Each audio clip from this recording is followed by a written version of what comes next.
Maya pressed her body against the cold carpet under the giant bed. Her beautiful white dress spread around her like a big fluffy cloud. She tried not to laugh out loud. When Marcus walks in and finds me hiding here, he will be so surprised, she thought. She could already picture his funny face when she would jump out and yell, "Got you!" They always played jokes on each other. That's how they were. Back when they first met, Marcus would hide silly notes in her lunch bag. He would draw funny pictures of cats wearing hats. Maya would hide his car keys in the freezer with ice cream. They would laugh until their tummies hurt. Those were such happy times. Marcus had the brightest smile she had ever seen. The bedroom door opened slowly. But Maya didn't hear Marcus's heavy shoes. Instead, she heard the click-click-click of high heels. It was Diana, Marcus's mom. Diana walked into the room like she owned everything. She sat down right on the bed above Maya. The bed went down and Maya had to squeeze herself flatter against the floor. "Hello, Patricia." "Yes, I'm at the house now," Diana said into her phone. "The girl is so easy to control. She does whatever we tell her. Marcus told me her mom died when she was little. Her dad works at a small store fixing computers. Barely makes any money. I went to see where they live. It's a tiny apartment in the old part of town. So sad. But this is good for us. Now Marcus has power over her." Maya felt like someone poured ice water all over her. Easy to control. Her dad wasn't just a computer fixer. He was actually the boss of Techstar Solutions, a big computer company. He was very important but never showed off. The tiny apartment Diana saw was actually her grandma's old place. Her dad kept it because he grew up there and loved it. Their real home was a big house in the fancy part of the city with a swimming pool. Maya never told Diana about any of this because she didn't think it mattered.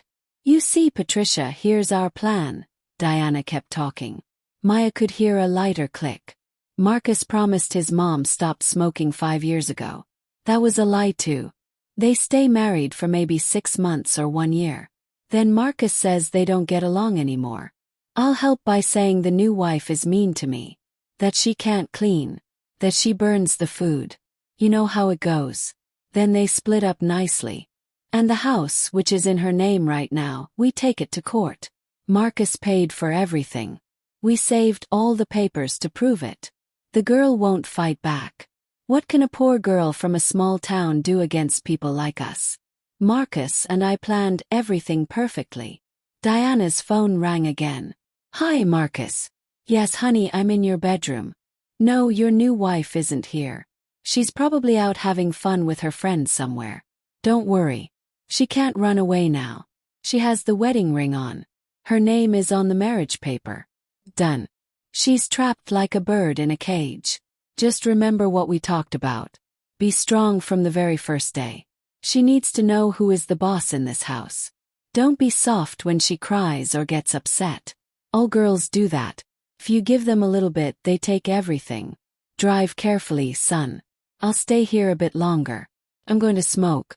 I'll open the window so the smell goes away. We don't want your little wife to start complaining." Maya lay under the bed. She felt like her whole world was breaking into tiny pieces. She was shaking.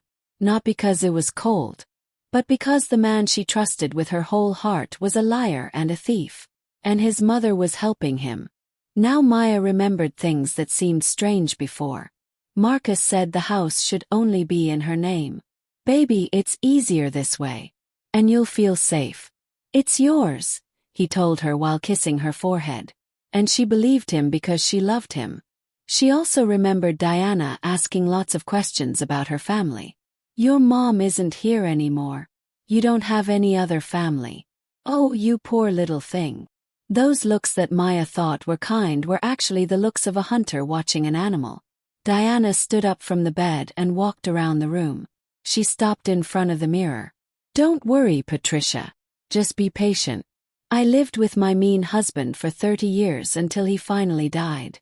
And now the house and the money and everything is mine. He thought I was just a silly woman good for cooking soup. Let this girl think that too. It makes everything easier. Okay, my dear, I'll call you tomorrow and tell you how the first night went for the lovebirds." If they even find each other. She laughed in a mean way and walked out of the room. Maya stayed still for a very long time. She was afraid to move even a little bit. Then slowly, she crawled out from under the bed. She sat on the floor and hugged her knees tight. Her dress was dirty with dust. The long white veil was torn. But she didn't care about that.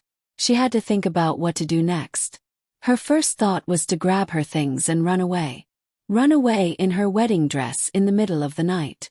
But then something new grew inside her. She felt strong and angry in a good way. No, no, no.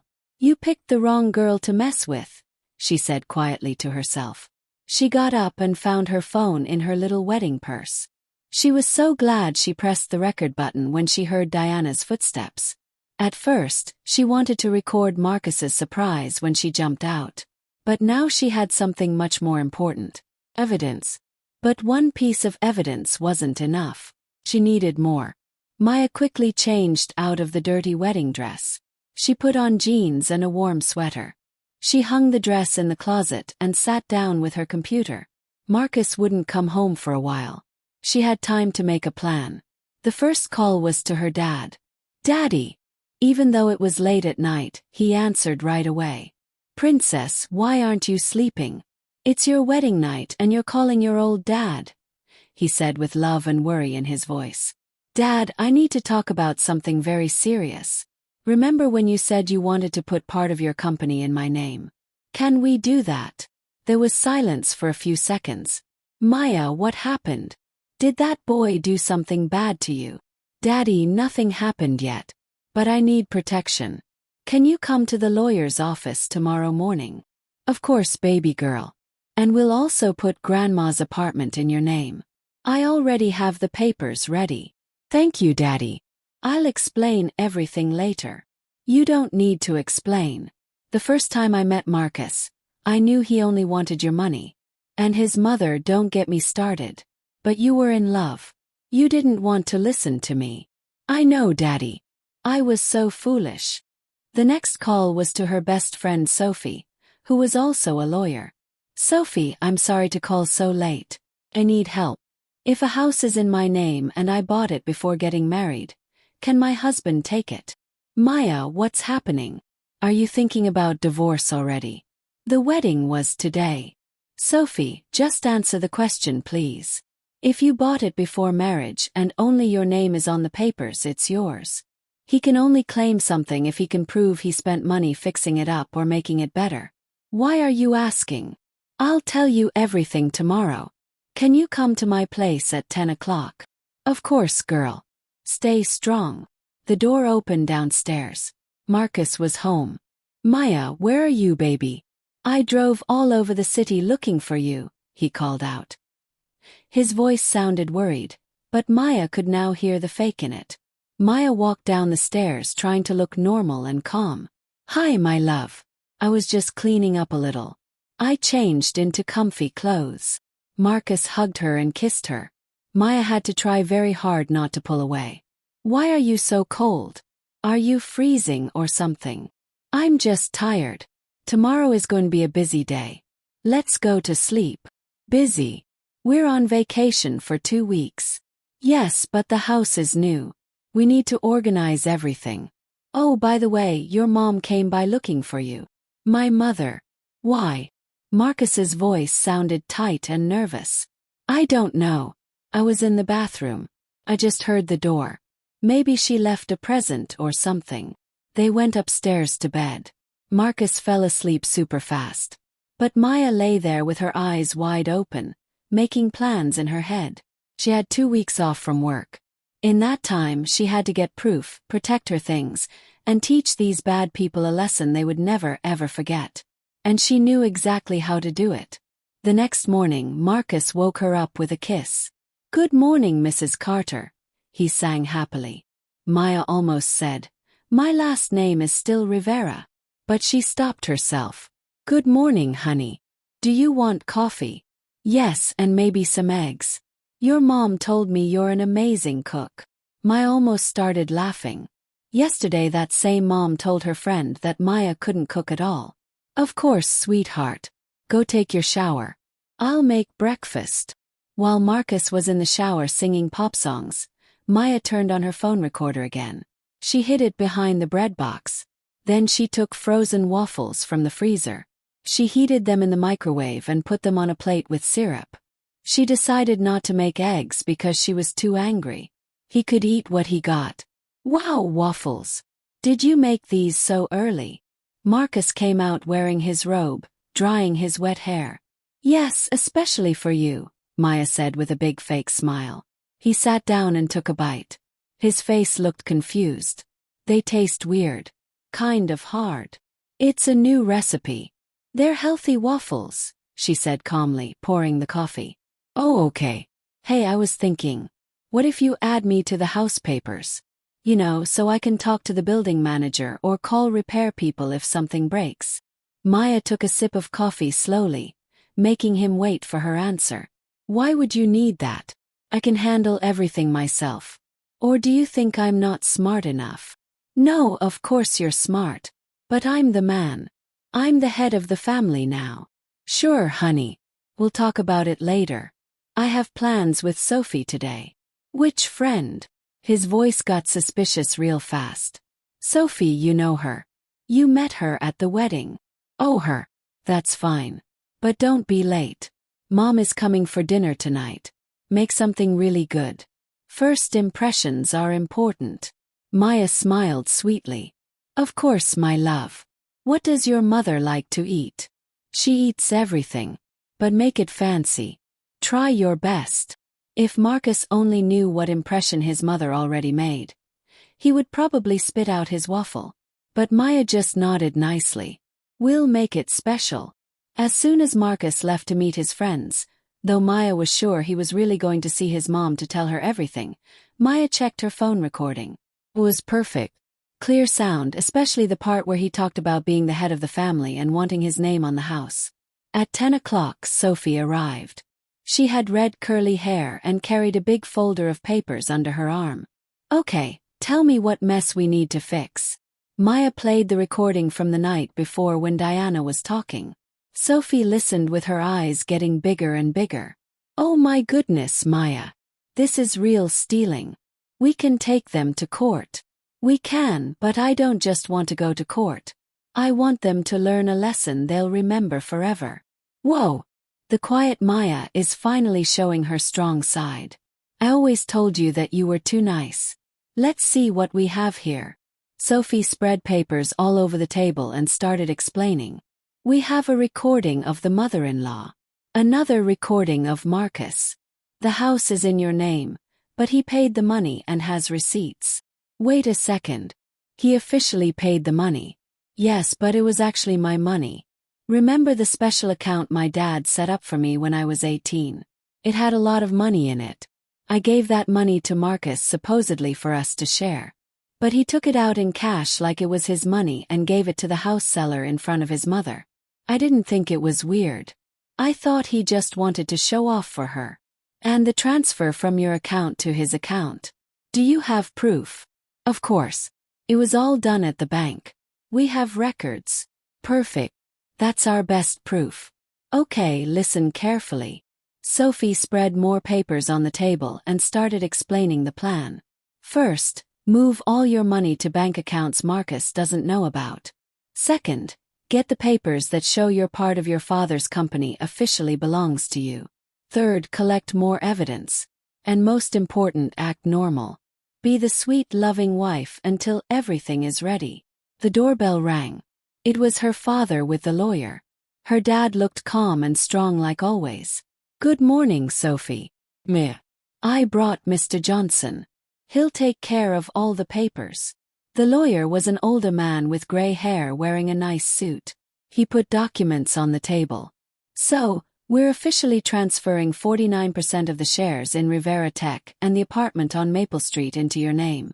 Is that correct? Yes, Maya nodded. And this other paper, her father said, taking out another folder, gives you power to control the other 51% if something happens to me. Just in case. While the papers were being signed, her father pulled Maya aside. Now will you tell me what's going on?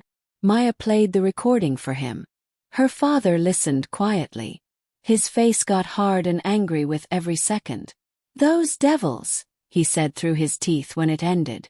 "Daddy, don't get involved. I can handle this myself." "I know you can. You're just like your mother. Strong and brave. She would be so proud of you. But if you need anything at all, I'm right here." By evening, all the papers were signed and ready. The money was moved to new secret accounts. Maya had a perfect plan written down step by step. All she had to do now was make it happen.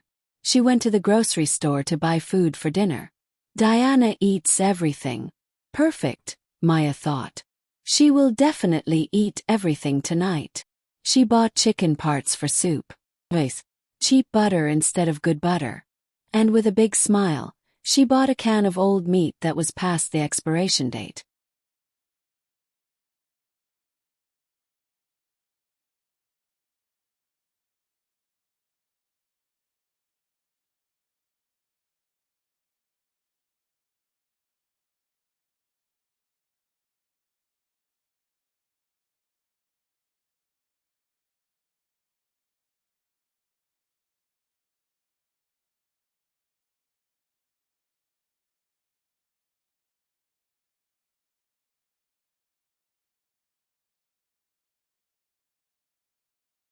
She says I can't cook.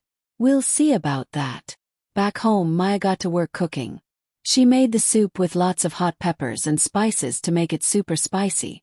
She cooked the rice too long until it looked like sticky glue. She mixed the old canned meat with boiled potatoes and mayo, making something that kind of looked like tuna salad but wasn't. And the final masterpiece was a cake made with stale cookies and a filling of cheap butter and sugar. A true work of art, Maya said, feeling satisfied. Marcus came home at 7. At 7:30, Diana showed up dressed in an expensive suit. Her hair was perfect.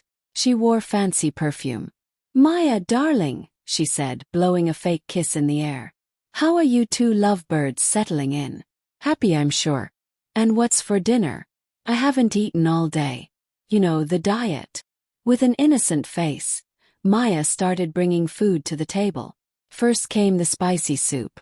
Diana took one spoonful and immediately started coughing hard. "What is this?" "It's my special spice blend. My grandma's recipe. She was from the countryside," Maya said with a straight face. "Ah, the countryside. I see." Next was the sticky rice glue. Diana looked at the gray blob on her plate like it was poisonous. "It's overcooked rice. Very good for your stomach," Maya explained helpfully. "I don't think so. No thank you. I'm on a diet." She didn't even touch the fake tuna salad, claiming she was allergic to mayo. And when Maya proudly brought out the terrible cake, Diana stood up from her chair. "You know, I'm feeling a little sick. Must be stress from yesterday. Marcus, walk me to my car." As soon as they left, Maya went to the window. From there, she could see Diana waving her hands around angrily, yelling at Marcus while he tried to explain. Finally, Diana got in her car and drove away fast. Marcus came back inside with an angry face. "Maya, what was that?" "What was what?" "That dinner. You ruined it on purpose. Why would you say that? I worked so hard all day. My mother said they don't even serve food like that in prison." "Excuse me. I didn't know your mother was so picky. You said she ate everything." "Everything but not garbage. How dare you talk to me like that? I spent all day cooking." A fake tear rolled down Maya's cheek. Her acting classes in college were finally useful. Marcus's face softened immediately. "I'm sorry, sweetheart. I went too far. It's just that my mother has high standards. I understand now. I won't cook for your mother ever again.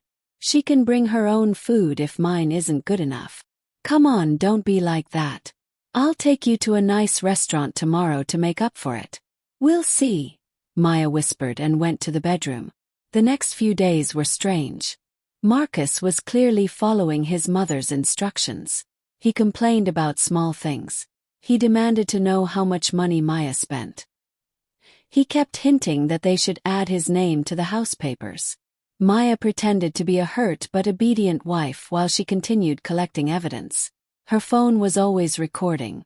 It became her best weapon. One night she got something really valuable.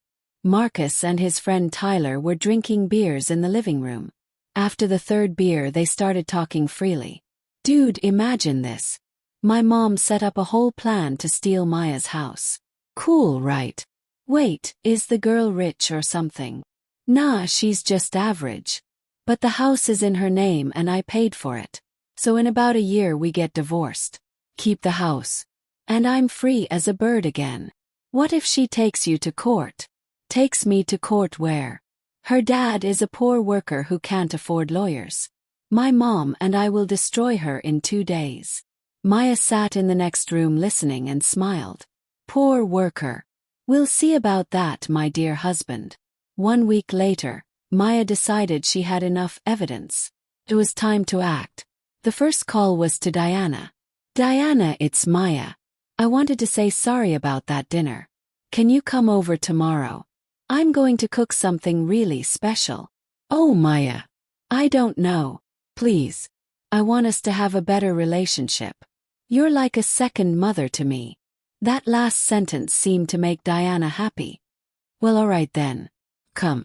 But I'm warning you, I'm very picky about food. Of course. I'll do my absolute best. Then Maya called Sophie. Ready for the big day tomorrow. More than ready. I have all the papers. And I have a special surprise for your mother-in-law too. What surprise? You'll see. It's going to be explosive. That night, Maya told Marcus his mother agreed to come for dinner. Really? Mom's coming back after that disaster. I convinced her. I told her I want us to be close. Very good. That's the right attitude. Mom loves when people respect her. I noticed that. Hey Marcus, what if we invite more people? Your friends maybe. What for? To make it more fun. Like a family party. Good idea. I'll invite Tyler and his girlfriend, and James and his wife. Mom will be happy. She likes them. The next day Maya really went all out. She ordered food from a fancy catering company.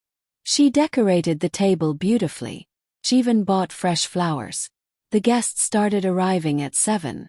First Tyler and his girlfriend, then James and his wife, and finally Diana. Oh, this looks wonderful, Diana said, genuinely surprised. Maya, congratulations. Now this is proper. Everyone sat down at the table. They started making toasts and giving compliments. Diana relaxed and started telling funny stories about Marcus when he was a kid. Remember Marcus, when you were 5 and said you would only marry a princess? Mom, please stop. Well, it was a sweet dream for a little boy. Course you didn't get a princess. But Maya is not bad. That not bad hung in the air like a bad smell. Maya stood up with a smile. Friends, I want to make a toast to our family. May there always be honesty, trust, and love in it. Everyone raised their glasses and drank. And now, Maya continued, I want to show you all something interesting. It's a recording I made by accident on my wedding day. She pulled out her phone and pressed play. The room went completely silent. Only Diana's voice came out of the speaker, talking about the plan to steal the house. Diana's face turned white as a ghost. Marcus jumped up from his chair. Maya! What is that? Where did you get that? Oh, my dearest husband. I was hiding under the bed. I wanted to surprise you with a joke. But it seems you're the ones who got the real joke in the end. That's fake. It's a lie. Diana screamed. Really? Is this fake too? Maya played the recording of Marcus talking to Tyler about the whole plan. Tyler's girlfriend looked at him with disgust and anger. But wait, there's more. The doorbell rang. Sophie walked in carrying a folder. Good evening, everyone. I'm lawyer Sophie Martinez. Diana, this is for you. She handed Diana an envelope. Diana took it with shaking hands. What is this? A criminal complaint. You see, I did some investigating. Turns out your husband's death wasn't as natural as everyone thought. Funny thing, A healthy man suddenly dies of a heart attack just 1 month after his wife puts all his property in her name. And you refused an autopsy. You insisted on cremation. But I have a statement from a nurse who saw you inject something into your husband's foredrip. It was a bluff. Total bluff. But Diana didn't know that. Her face went even whiter. She fell back into her chair. That's not true. I didn't do anything. I didn't kill my husband, and I didn't plan to rob my daughter-in-law.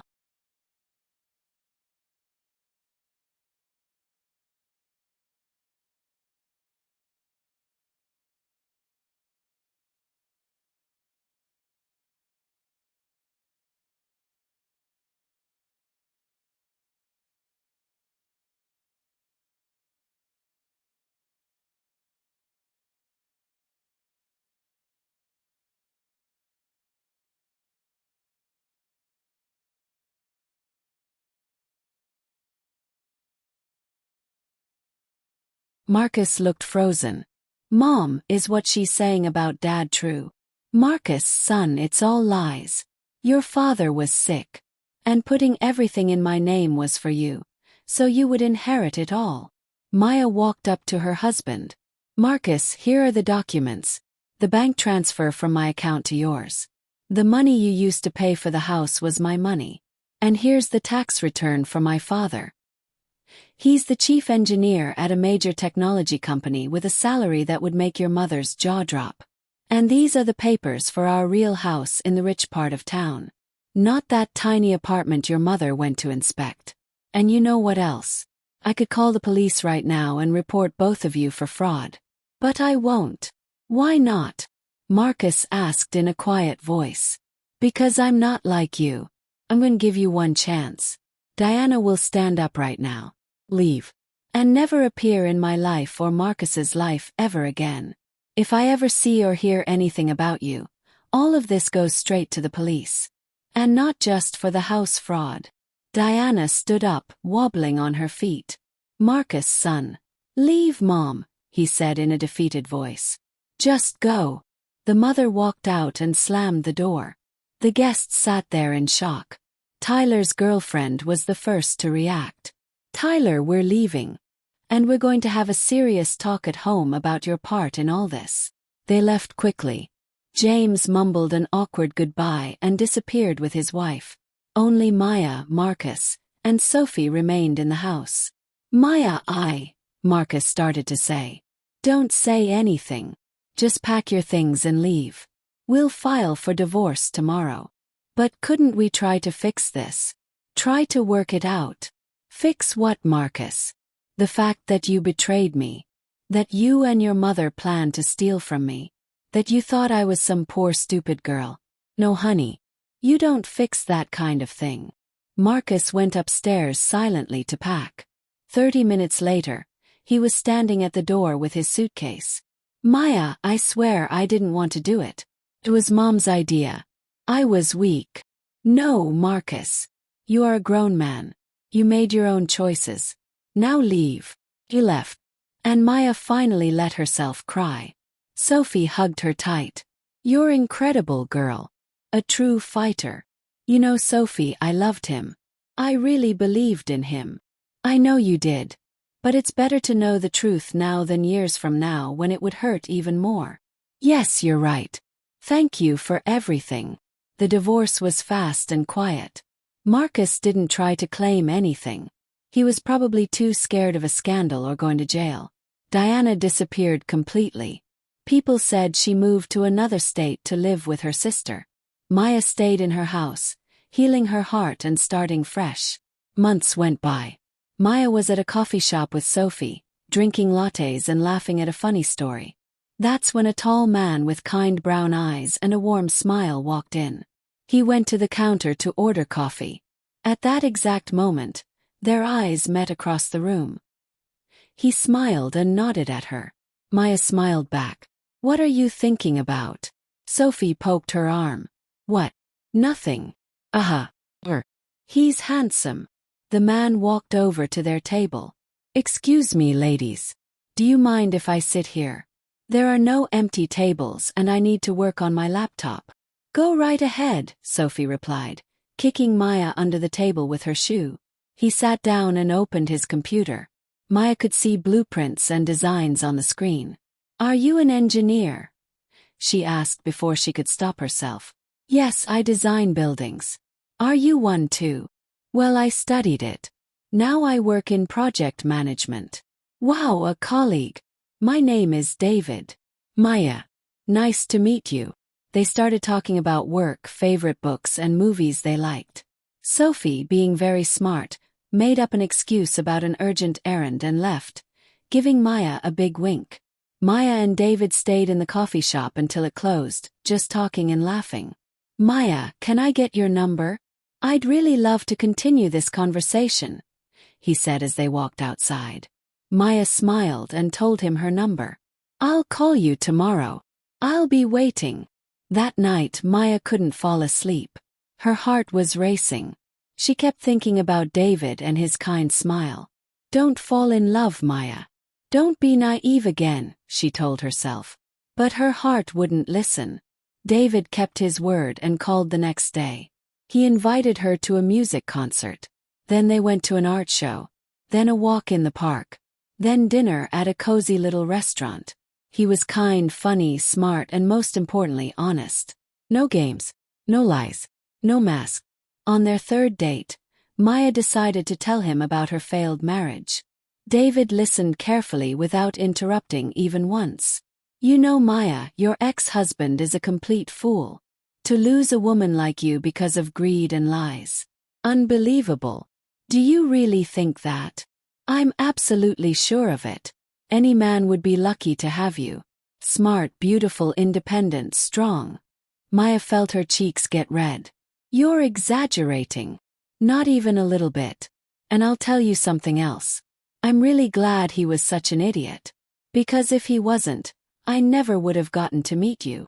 1 month later, David introduced Maya to his mother, Linda. She was a sweet woman with silver hair, a retired teacher. Linda welcomed Maya like she was already family. David has told me so much about you. I'm so happy he finally found someone who deserves him. Over tea and cookies, Linda told funny stories from David's childhood. He turned red with embarrassment and asked her to please stop. The atmosphere was warm and full of love and kindness. One day while they were walking in the city during sunset, they ran into Marcus. He was with a woman Maya didn't know. Marcus looked thin and sad.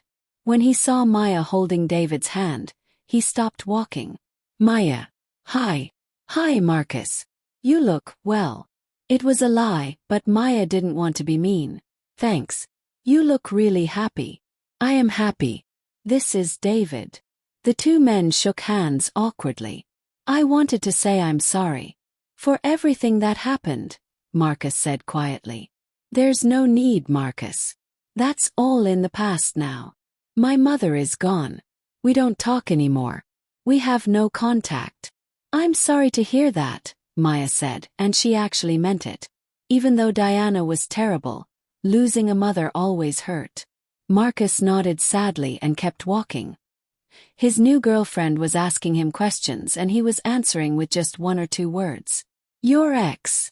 David asked after they were gone. Yes. Do you want to talk about it?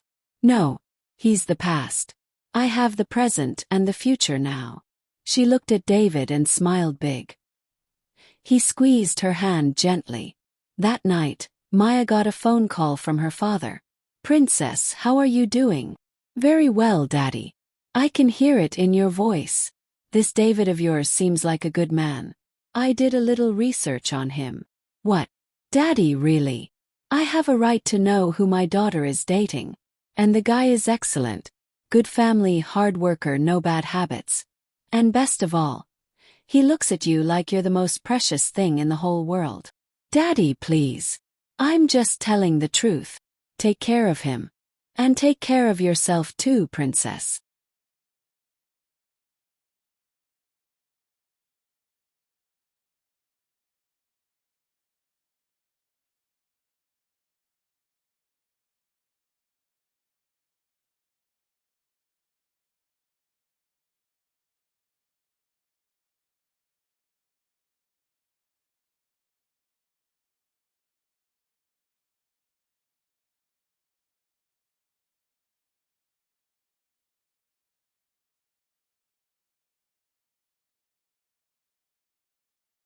6 months later, David proposed to Maya.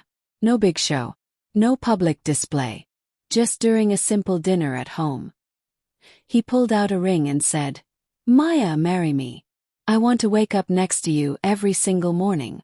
I want to have children who have your beautiful eyes. I want to grow old with you by my side." Maya laughed and cried at the same time when she said yes. The wedding was simple and small. Only close friends and family came. No fancy stuff. No expensive decorations. Sophie was the maid of honor and cried through the whole ceremony. "I'm so happy for you, girl." Maya's father walked her down the aisle. He whispered to her, "Your mother would be so proud of you. You're strong just like she was." Linda cried happy tears as she hugged her new daughter-in-law. "Welcome to the family, my dear daughter." That night after all the guests went home, Maya and David sat on their balcony. They drank champagne and looked up at the stars in the sky. "You know," Maya said, "I think everything that happened was worth it in the end." "What do you mean?" "That whole terrible story with Marcus. If it hadn't happened, I never would have met you." "Fate," David smiled. "I don't really believe in fate. I think we build our own lives with our choices." "My wise builder," Maya said, smiling. "Let's go inside. It's getting cold." "Let's go. But you know what? I'm never, ever hiding under a bed again." They both laughed hard and went inside their home. 1 year passed by. Maya was sitting in the doctor's office. She couldn't believe what she was hearing. "Congratulations. You're going to have a baby. About 8 weeks along." She left the hospital feeling like she was floating on a cloud. Baby. She and David were going to be parents. She pulled out her phone to call him but stopped. This kind of news had to be delivered in person, face to face. That night, Maya prepared a special dinner. She put on the same dress she wore when David proposed. He came home tired from work, but when he saw the fancy table and Maya all dressed up, his eyes got big. "Did I forget?" That night, Maya prepared a special dinner. She put on the same dress she wore when David proposed. He came home tired from work, but when he saw the fancy table and Maya all dressed up, his eyes got big. "Did I forget an important date? An anniversary?" "No, silly. I just have some news. Really wonderful news." She handed him a small envelope. Inside was the ultrasound picture. David stared at it for what felt like forever. Then he looked up at her with tears in his eyes. "Is this real? Are we really having a baby?" "It's real, David. We're going to be parents." He picked her up and spun her around the room. "I'm going to be a dad. Maya, my love, we're going to have a baby." The next few months flew by like birds in the sky. David took care of Maya like she was made of precious glass. If she wanted strawberries at 3 in the morning, he would drive across the whole city to find them. If the smell of coffee made her sick, he threw out all the coffee in the house. Linda knitted tiny baby clothes and soft blankets. Maya's father ordered the most expensive crib he could find online. In the 7th month, something unexpected happened. Maya ran into Diana at a baby store. Her ex-mother-in-law looked much older and very tired. When Diana saw her, she froze in place. Her eyes dropped down to Maya's big pregnant belly. "You're going to have a baby." "Hello, Diana." "Yes, I'm pregnant." "With him." "Your new husband." "Yes, my husband David. The real one." "Marcus." "Marcus can't have children. The doctors told him after he got hurt in an accident when he was young. I always dreamed of grandchildren, but..." Her voice trailed off sadly. "I didn't know that. So he hid that from me too." "Diana, what are you doing here? Do you work at this store?" "Yes, I'm a sales clerk. After that whole scandal I got fired from my job. Thanks to your lawyer friend, everyone found out what we tried to do. Marcus won't talk to me anymore. I live with my sister now. I work wherever I can find a job." Maya felt a little bit sorry for her. Yes, this woman tried to ruin her life. But seeing her like this, so broken and alone, seemed like enough punishment. I'm sorry things turned out this way. Don't be fake with me. I know I got exactly what I deserved. But do you want to know what the worst part is? I lost my son. My only son. He won't answer my phone calls. He won't open the door when I knock. I don't even know how he's living or if he's okay. I saw him about 6 months ago. He didn't look great, but he was with a new girlfriend. At least he's not completely alone. Thank you for telling me that at least. Maya, I know I have no right to ask, but can you forgive me? I was blinded by wanting money and power. I wanted what I thought was best for my son, but I destroyed his life and my own life too. Tears ran down Diana's wrinkled face. Maya stayed quiet for a moment. Could she forgive someone who betrayed her so badly? Diana, I can't say I forgive you completely. But I don't hate you either. Everyone makes their own choices and has to live with the results. Your choices brought you here to this place. My choices luckily led me somewhere much better. I hope you find peace. Diana nodded, wiping her eyes. Maya turned to walk toward the exit. Maya! Diana called out. Yes. Take care of your happiness. Don't make the same mistakes I made. Don't let greed destroy the good things you have. Maya nodded and left the store. At home, she told David everything that happened. He hugged her tight. You did the right thing. There are some things you can't forgive, but you can let them go and move forward. And you did exactly that. You know, I actually feel sad for her. She lost absolutely everything. And she lost it all by herself through her own choices. We have a different life now. Different values. And soon a little miracle will arrive that we're going to raise with love and honesty and kindness. The day Maya gave birth was scary but beautiful. It was hard and painful, but David was right there beside her the whole time. He held her hand and whispered encouraging words in her ear. When the nurse placed that tiny crying baby on Maya's chest, she broke down in happy tears. It's a girl, the doctor announced with a big smile. A girl, David repeated, his voice shaking with emotion. Our little girl. They named her Rose after Maya's mother. She grew up cheerful and curious, always asking questions about everything. She had her mother's green eyes and her father's warm smile. Grandpa loved to spoil little Rose with toys and candy. Grandma Linda read her bedtime stories every night and taught her nursery rhymes. When Rose turned 3 years old, Maya got pregnant again.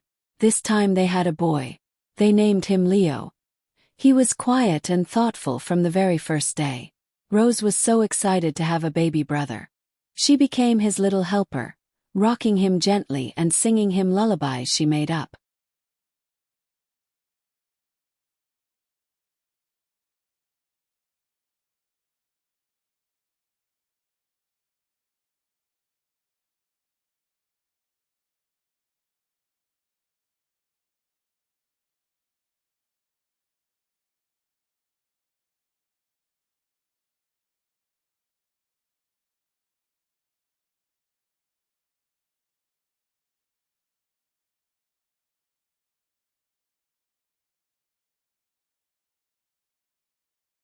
Life was peaceful and happy. Maya went back to her job as an engineer. Now both she and David worked at the same company designing buildings. They left for work together every morning and came home together every evening. They spent weekends with family or taking walks in the park with the kids. One sunny day when Rose was 5 and Leo was 1, they ran into Marcus at the park. He was there with a boy about 3 years old and his pregnant wife. When Marcus saw Maya with her whole family, he walked over to them. Hello, Maya. Hello, Marcus. Are these your children? Ours, David corrected gently, putting his arm around Maya's waist protectively. They're beautiful. They look like their mother. Thank you. And you have a son too. Yes. And soon we'll have a daughter. This is Jessica, my wife. The woman smiled shyly and said hello quietly. I'm glad to see you're doing well, Marcus said seriously. Really, I've thought a lot about everything that happened. If I could go back in time and change it all. There's no need, Marcus. Everyone has their own path to walk. Yours led you to Jessica and your children. Mine led me to David. It was meant to be this way. I suppose you're right. I've never been able to forgive my mother though. I just can't do it. She wrote me a letter recently. She wants to see me. She says she wants to meet her grandchildren. But I'm not ready. That's your choice to make. But remember that children aren't responsible for the mistakes adults make. Maybe it's worth giving them a chance to know their grandmother. Just think about it. Marcus nodded thoughtfully. They said goodbye and walked away in different directions. Rose tugged on her mother's hand. Mommy, who was that man? An old friend, sweetheart. He looked sad. Yes, a little bit. But we're not sad, right? We're very happy, baby. David picked up his daughter and lifted her high in the air. Maya took Leo's hand, and they continued their walk. A happy family that had built their joy on honesty, love, and trust. 5 more years passed by like pages in a book. Rose started elementary school and turned out to be really smart, especially in math. She got it from her engineer grandpa. Leo loved to draw and paint. His colorful pictures covered every wall in the house. And little Emma, their surprise third baby who was now 1 year old, took her first wobbly steps and fell on her bottom. Everyone laughed and clapped. One quiet night when the children were all asleep, Maya and David sat in the kitchen drinking hot tea. You know, I was thinking today that 10 years have passed since that whole situation with Marcus, Maya said softly. What situation? My first wedding.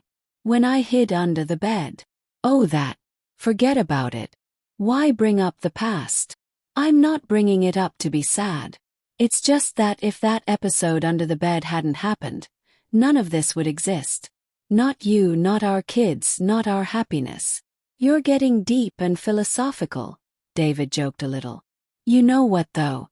I don't regret anything that happened. I'm actually grateful for the pain I went through. It made me so much stronger. The doorbell suddenly rang. It was Sophie carrying a bottle of wine and a chocolate cake. Am I interrupting anything? You never interrupt. Come in, come in. The 3 of them sat down together and poured the wine into glasses. What should we toast to? David asked. To justice. Sophie exclaimed, raising her glass high. Remember that guy who tried to cheat my client last month? Well, today the judge ruled completely in our favor. And guess who his lawyer was? Diana. What? The ex-mother-in-law herself. Yes. It seems she started over, went to law school and got a new job. But it didn't help her at all. She lost the case badly. Maya got very quiet and thoughtful. So Diana had managed to rebuild her whole life, study hard, and find work again. In a way, she deserves some credit, Maya said slowly. Credit? After everything she did to you? Sophie protested. Sophie, she was already punished severely. She lost her son, her reputation, her money, everything. But she didn't give up completely. She started fresh. That takes real courage. You're like a saint, Maya. I'm not a saint at all. I'm just a happy person. And happy people don't hold on to hatred and anger. Later, after Sophie went home and David checked on the sleeping children, Maya stepped out onto the balcony. The city lights sparkled like tiny stars. She could hear music playing somewhere far away. She thought about the strange, winding path that had brought her to this moment. From being a naive young bride ready to play a silly joke to becoming a strong woman, mother of 3, and successful professional. You're going to get cold out here, David said, wrapping a warm blanket around her shoulders and hugging her from behind. Look, a shooting star. Make a wish quickly. Maya closed her eyes tight. What do you wish for when you already have everything you ever wanted? What did you wish for? David asked. If I tell you, it won't come true, she replied mysteriously. In reality, she wished that her children would never know betrayal like she did. That their first love would also be their last love. That they would always be happy. But she knew deep down that was impossible. Every person has their own path and their own tests to face. She could only be there to support them and love them no matter what. Let's go to bed, David suggested. Okay, but I'm still never getting under a bed again. They both laughed at their inside joke that only the two of them and Sophie understood. The next morning, Maya woke up to the sound of little feet running. Emma climbed into the bed and snuggled between her parents. Rose and Leo followed right behind her. Mom, wake up. It's Sunday. You promised we could go to the zoo today. David groaned and pulled the blanket over his head. Dad, don't pretend. We know you're not really sleeping. The children started tickling him until he laughed. The room filled with giggles and joy. During breakfast, Rose suddenly asked a question. Mom, how did you and Dad meet? Maya and David looked at each other and smiled. We met in a coffee shop, Maya answered. Dad asked if he could sit at our table. That's so boring, Rose complained. And then we talked about building designs and engineering, David added. Super boring, Leo said with a serious face. But it was real, Maya said gently. Real is better than a pretend fairy tale, Leo replied wisely. At the zoo, the children ran from one animal cage to another. Emma pointed at all the animals, making up funny names for them. Maya and David walked behind them, holding hands. Are you happy? He asked her. Extremely happy. Are you? I'm with you. What more could I possibly need? That night when the tired but happy children were finally asleep, Maya turned on her laptop to check work emails. A news headline popped up on her screen. Famous lawyer Diana Carter wins major fraud case. Maya clicked on the article. The photo showed Diana, but she looked different now. Confident, elegant, professional. The article said she had defended an elderly woman who almost got robbed of her apartment by scam artists. What are you reading? David looked over her shoulder. Nothing important. Just news. Wait, that's your ex-mother-in-law, isn't it? Yes. Look, now she defends people who are being cheated and stolen from. Interesting, right? The irony of life. Or maybe redemption earned through actions. Maybe both, Maya said, closing the laptop.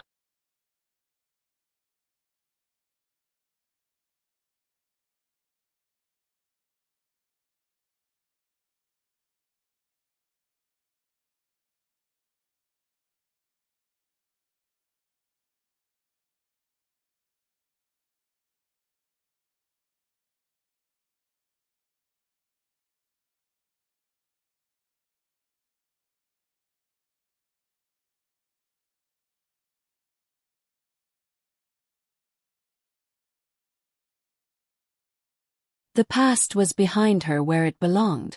Every person had their own path, their own lessons, their own way of making up for past mistakes. Maya had learned her lesson that night under the bed at a wedding that never really happened. She learned not to trust people blindly, to protect herself, to defend herself when necessary. But most importantly, she learned not to lose her ability to love, to believe in goodness, and to be happy. Somewhere in a parallel universe, there was a different Maya. One who didn't hide under the bed. Who never heard that terrible conversation. Who lived in lies and deception for 1 or 2 more years. Who suffered through a horrible divorce and lost all faith in people forever. But in this universe, everything was different.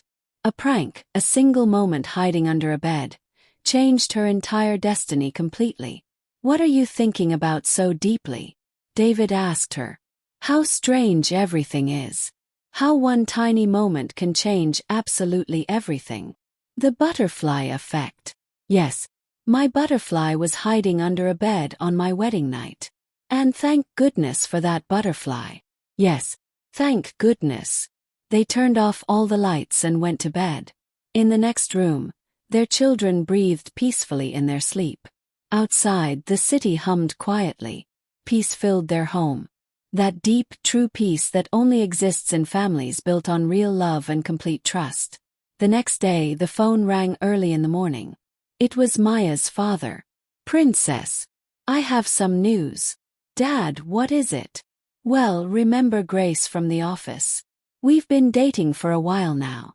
Maya almost dropped her phone in shock. Her father hadn't dated anyone since her mother died 15 years ago. Daddy, that's absolutely wonderful. Are you serious? very serious. Do you mind if I bring her over for lunch on Sunday so she can meet the grandkids? Of course. That's perfect.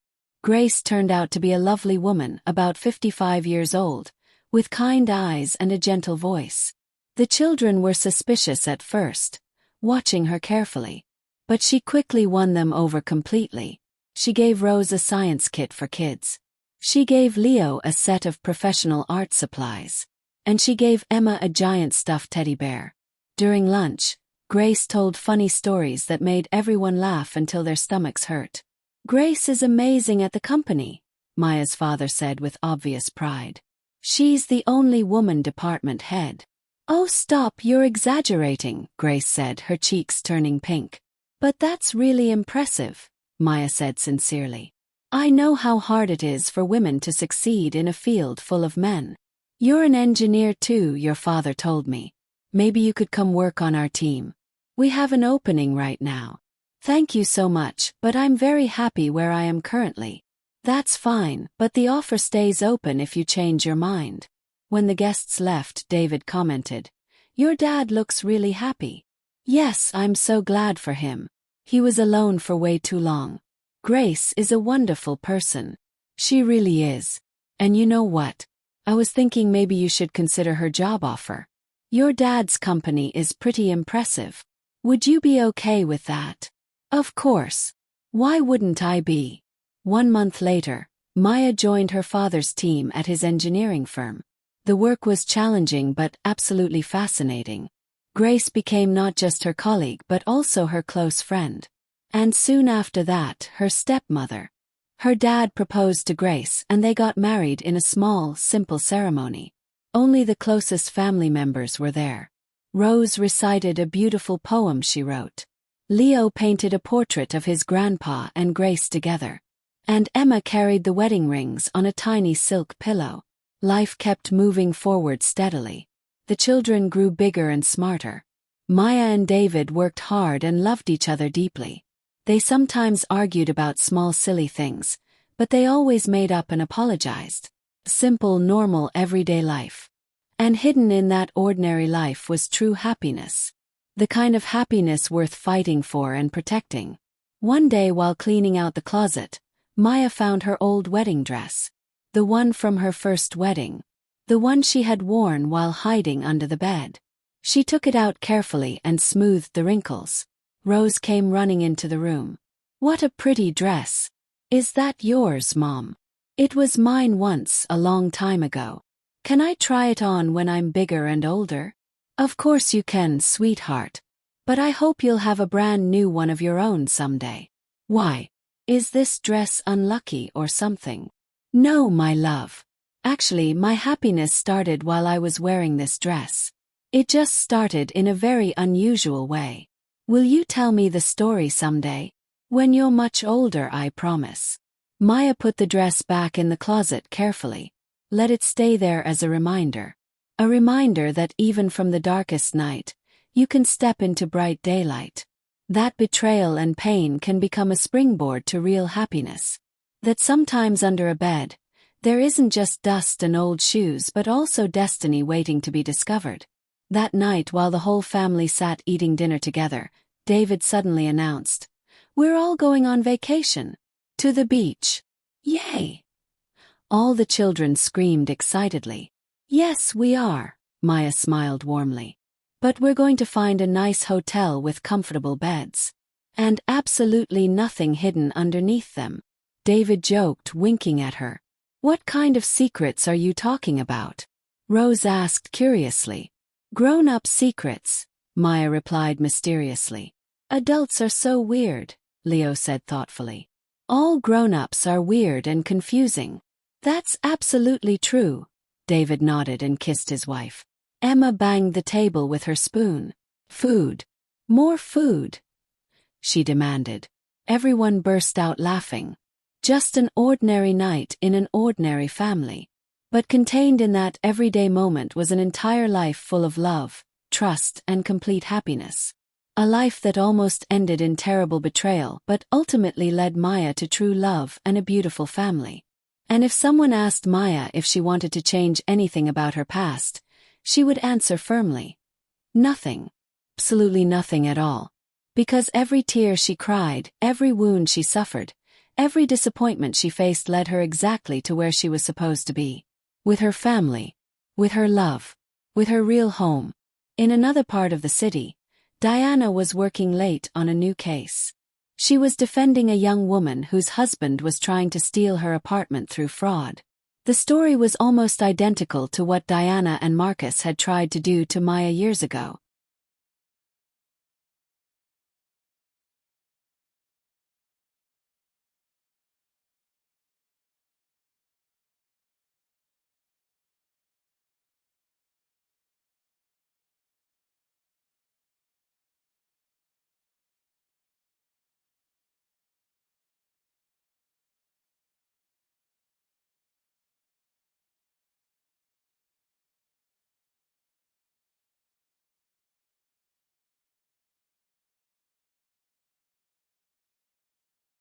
Diana knew exactly how to fight this case.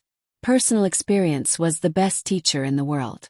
She could never redeem herself in Maya's eyes or earn her forgiveness. But perhaps by helping other women avoid the same terrible mistake, she was finding some kind of peace. And in that too there was a form of justice. Marcus continued with his own life, raising his 2 children and working hard. He tried every day to be a good husband and a good father. Sometimes he remembered that awful story and felt grateful that Maya had been smarter and stronger than him. She had taught him a harsh but absolutely necessary lesson. Thanks to her, he became a different man. An honest, decent person. His children would never know who their father used to be before Maya exposed him. And that was exactly how it should be. The circle had closed completely. Everyone got exactly what they deserved. Everyone followed their own unique path. And only the old wooden bed, the one Maya and David had left behind when they moved to their new house, kept the secret. The secret of that first wedding night that changed several people's destinies forever. The new owners of that apartment, a young newlywed couple, sometimes heard strange creaking sounds under their bed at night. Must be the old springs, the husband would say. Yes, probably, the wife would reply. They didn't know the truth. They would never know that under that very bed, a bride hiding in her white wedding dress had discovered a truth that completely transformed her life. They didn't know, and they never would know. They would have their own story to live. Their own secrets to keep. Their own problems to solve. Their own happiness to find. And Maya never hid again. Not from problems. Not from the truth. Not from life itself. She faced everything head-on and moved forward confidently toward new goals and new dreams. She knew with absolute certainty that whatever happened in the future, she could overcome it, because she had already done it once before. On that first wedding night when instead of romance and joy, she was met with lies and betrayal. And instead of tears and defeat, she chose strength and victory. And it was the right choice. The only right choice. The choice of a strong woman who refused to let herself be broken. Who refused to let anyone crush her life, her dreams, or her future. And life had repaid her generously and abundantly. A loving, honest husband. 3 wonderful, healthy children. A job she was passionate about. Loyal, supportive friends. A family that loved her unconditionally.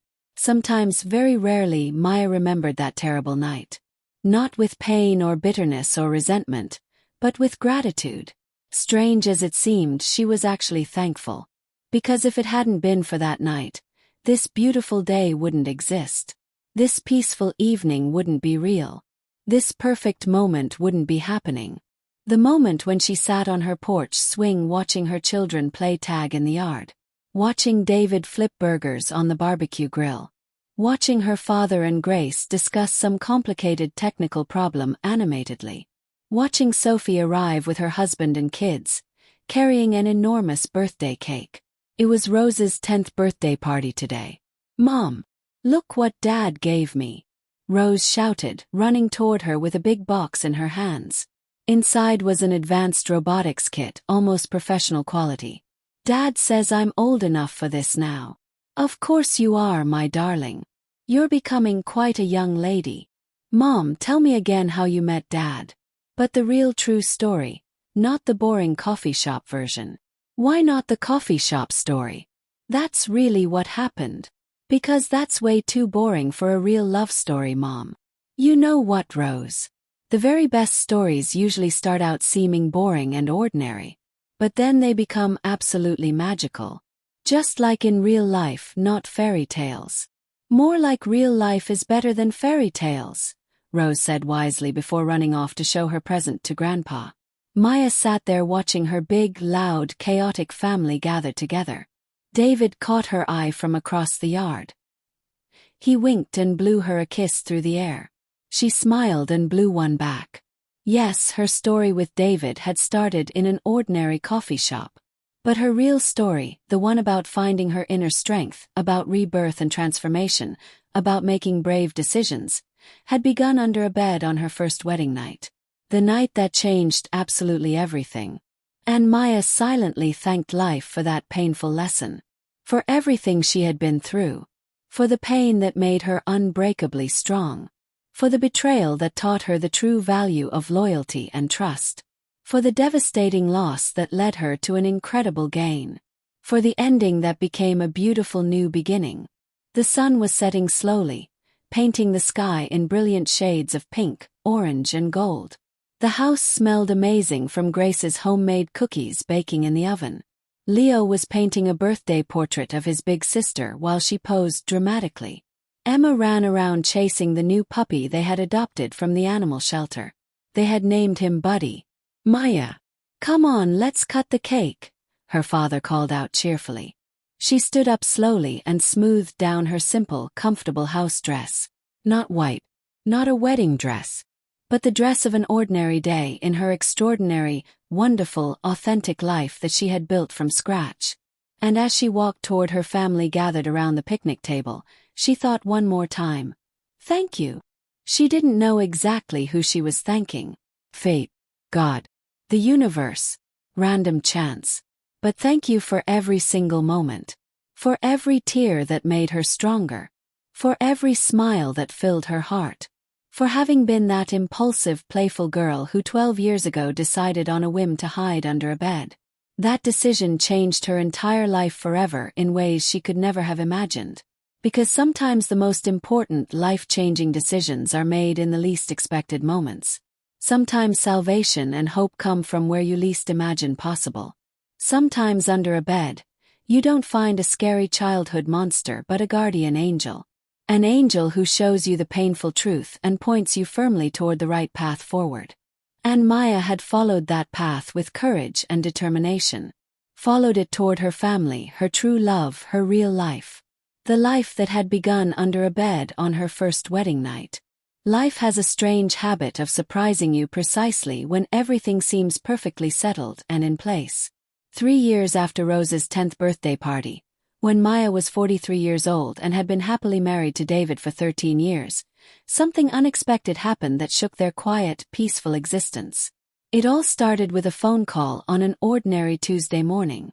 Maya had just finished presenting a complicated project at the engineering firm when her assistant told her a woman urgently needed to speak with her.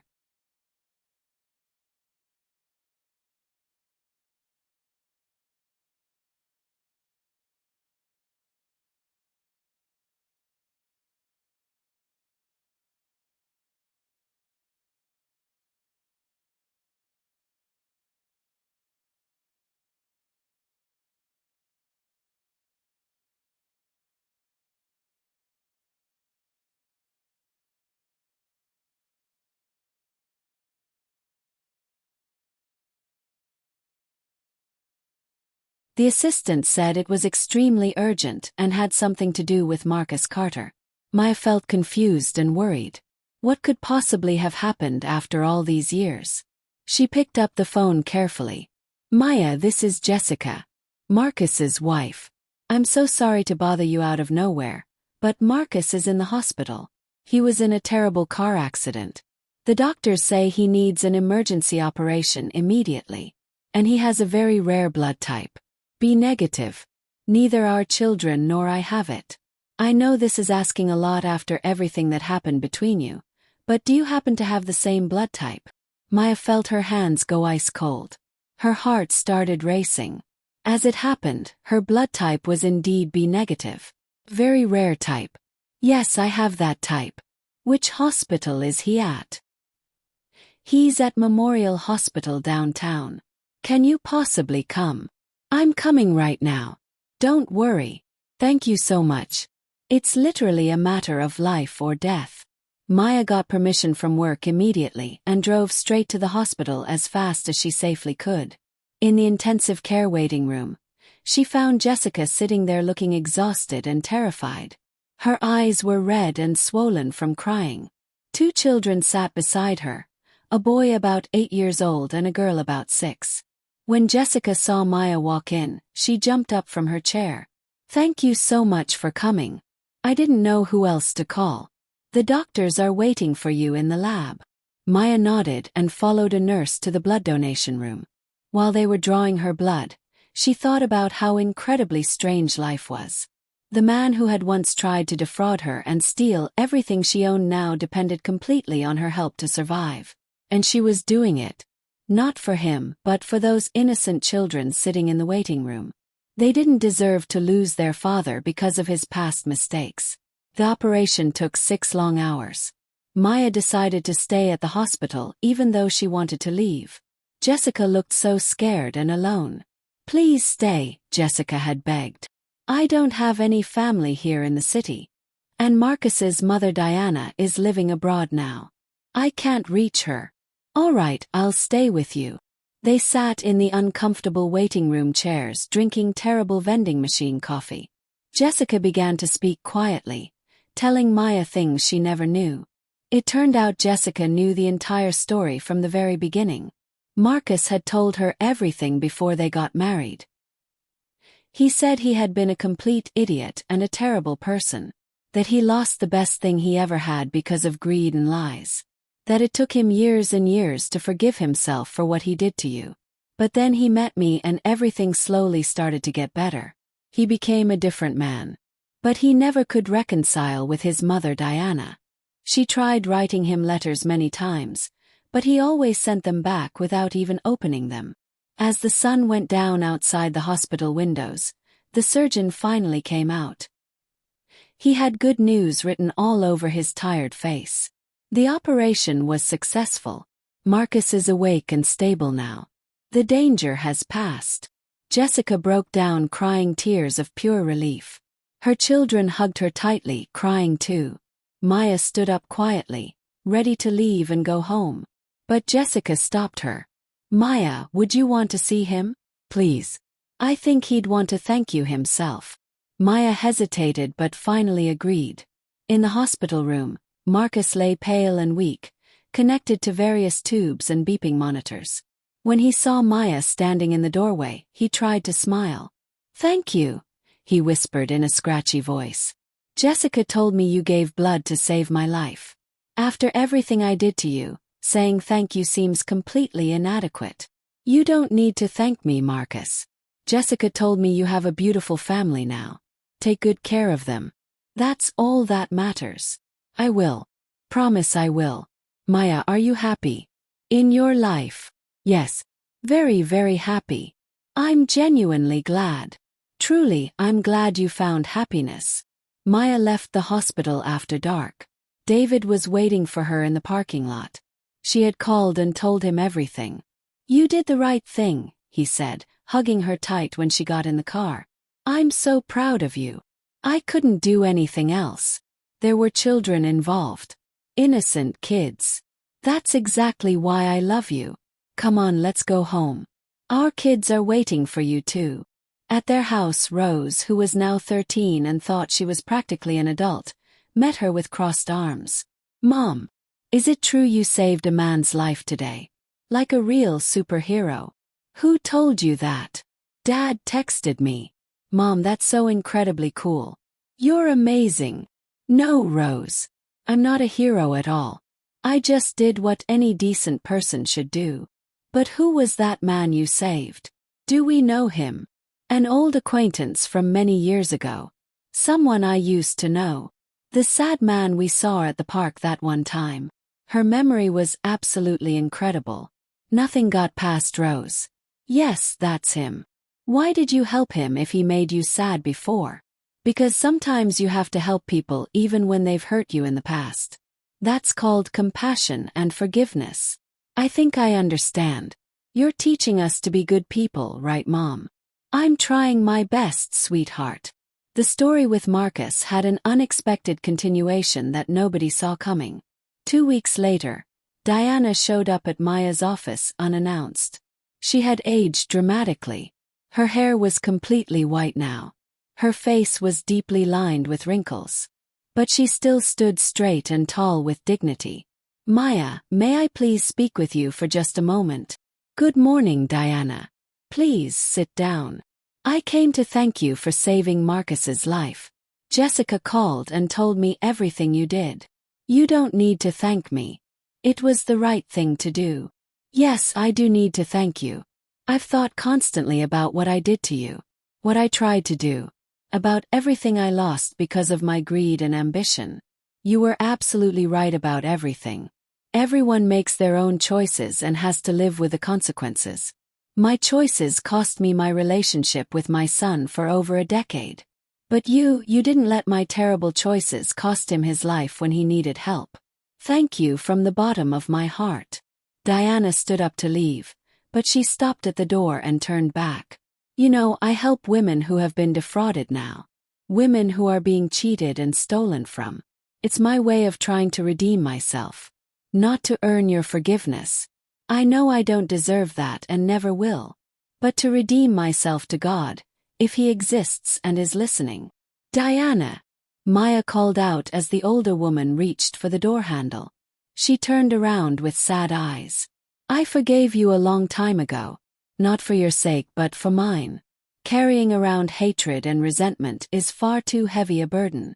Go see your son while he's still in the hospital. He'll be there for at least another week recovering. Maybe now is finally the time for you two to talk.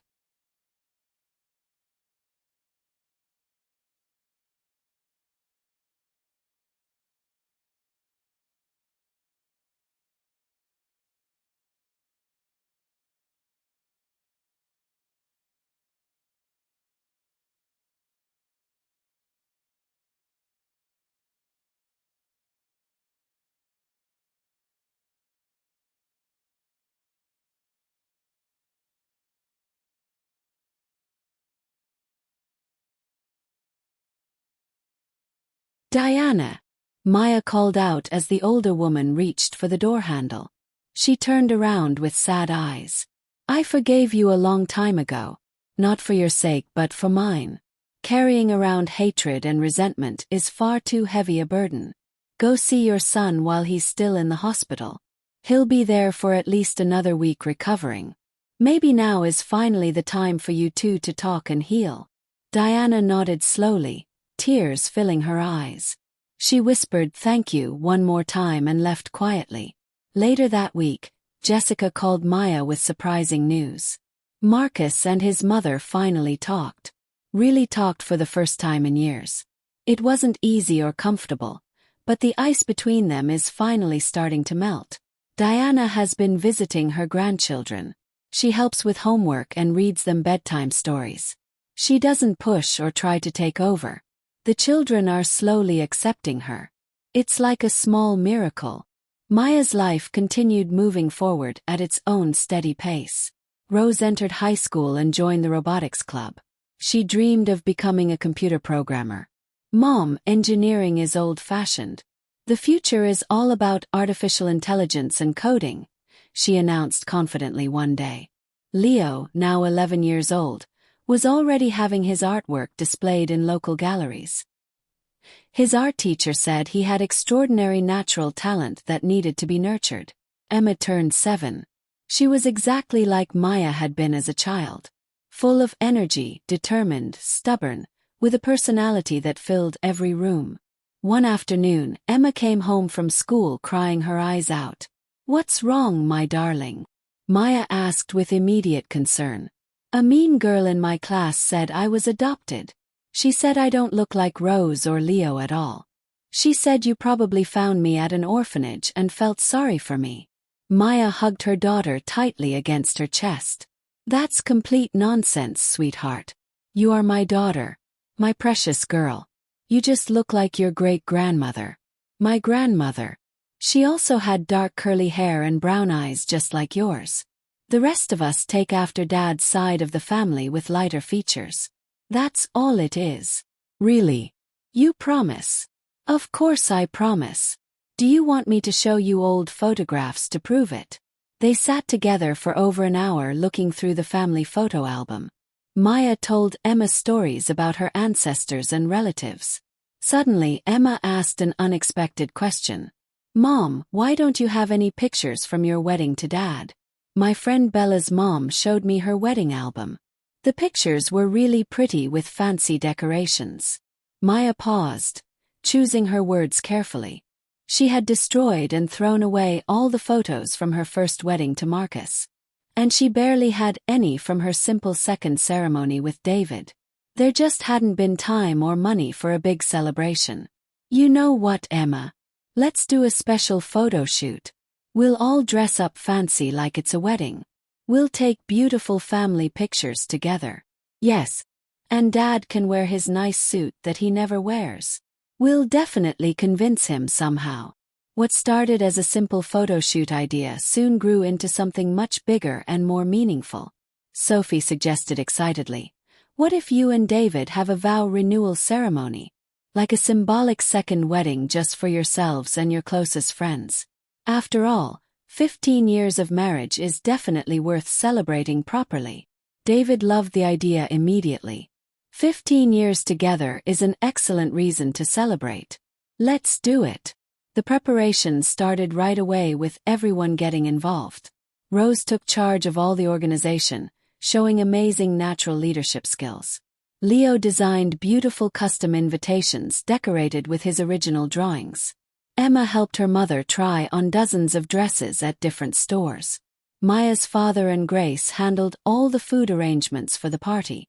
Linda, David's mother, helped with decorating the venue with flowers and ribbons. 1 week before the big event, Maya received a mysterious letter with no return address written on the envelope. Inside was a photograph from her first wedding to Marcus, and a handwritten note. Maya stared at the photo for a long time. A young girl in a white dress smiling innocently at the camera, completely unaware of what would happen to her just hours later. So naive, so trusting, so blindly in love. Maya smiled sadly at her younger self and carefully placed the photo in the family album. She didn't throw it away this time, but she also didn't show it to David. It was her story, her past, her personal journey. The note read, I thought you should have this. Not as a memory of the bad times, but as a symbol of how far you've traveled and how strong you've become. With respect and admiration. The day of the vow renewal ceremony arrived with perfect weather. September offered warm sunshine and clear blue skies. They decided to hold the ceremony in Riverside Park, where they often walked together with the children on weekends. About 60 people gathered. Family members, close friends, colleagues from work, and neighbors they'd grown close to over the years. Maya wore a simple but elegant ivory dress that fit her perfectly. Nothing as elaborate or puffy as her first wedding dress had been. David wore a light gray suit and looked incredibly handsome. The officiant was Maya's own father, which made everything feel even more special and meaningful. Dear friends and family, he said with obvious emotion in his voice, today we celebrate something truly rare and precious. 15 years ago, my daughter made the single best decision of her entire life when she chose David. And David made an equally wonderful choice when he chose Maya, quirks and all. Everyone laughed warmly at that. But seriously, her father continued, looking at you two and your beautiful children, I understand what real true love actually means. It's not just romance or passion, though those are wonderful. True love is daily work. It's respect. It's mutual support through good times and bad. It's knowing that no matter what life throws at you, there's someone standing by your side who will never betray you or abandon you or give up on you. Maya, David, watching you build this incredible family together, I know you have created what many people only dream about their whole lives. Kiss. Kiss. Everyone started chanting and clapping. Maya and David kissed while their family and friends cheered and applauded loudly.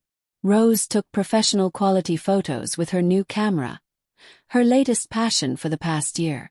Leo sketched the scene quickly in his art notebook with amazing detail.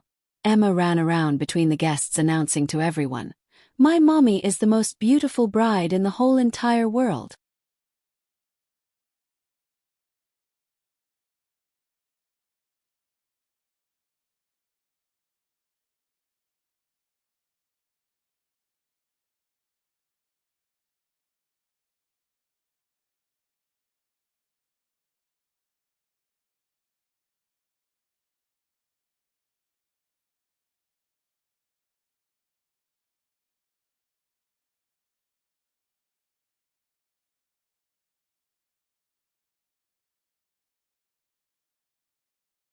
Sophie gave an emotional speech that had people reaching for tissues. "I have witnessed Maya's entire incredible journey from the very beginning. She has always been a fighter and a force of nature. But with David, she has also become a truly happy woman. And that, my friends, is pure gold." Linda read a beautiful poem she had secretly written herself. Nobody even knew she wrote poetry. Grace sang a romantic love song with her lovely voice that brought tears to many eyes. Even some of Maya's colleagues from the engineering firm presented a funny slideshow they'd made called Engineering Love, the mathematical formula for a perfect family. As the sun began to set, painting everything in shades of gold and orange, David took the microphone with slightly shaking hands. "I'm not good at public speaking, you all know that about me. But I want to say something important. Maya, 15 years ago when you said yes to me, that became the absolute best day of my entire life. Every single day with you since then has been a precious gift I never take for granted. You have given me 3 amazing children who fill my life with joy. You have made me a better man, a stronger person, a wiser father. I don't know what the future holds for us. None of us do. But I know with complete certainty that whatever happens, whatever challenges we face, we will handle it together as a team. I love you more than words can express." Maya couldn't hold back her tears of pure happiness. They rolled down her cheeks freely. She took the microphone from David with trembling hands. "David, thank you for coming into my life exactly when I was finally ready to find real love. Thank you for showing me what true love actually is. No games, no lies, no hidden agendas. Just honest, pure love. Thank you for our beautiful children. For every day we've shared, both easy and difficult. Thank you for never judging my past or the mistakes I made. For accepting me completely with all my scars and imperfections. I love you more than my own life." They danced their first dance, to the same song that had been playing in that coffee shop the day they first met all those years ago. Their guests formed a circle around them, swaying and singing along. Many people were crying happy tears. The children watched their parents dancing with obvious pride and pure joy shining on their faces. "And now we have a special surprise for everyone," Rose announced dramatically into the microphone. The 3 children walked up to the small stage that had been set up. Rose sat down at a keyboard piano. She had been secretly taking lessons for months. Leo picked up an acoustic guitar, and Emma stood confidently in front of the microphone despite being so young.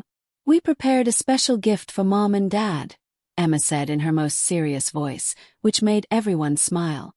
They started performing a song together, playing and singing in harmony. It was a simple but deeply touching song about family, love and home. Emma's voice was surprisingly clear and powerful for such a little girl. Rose accompanied her sister with confident skill on the piano.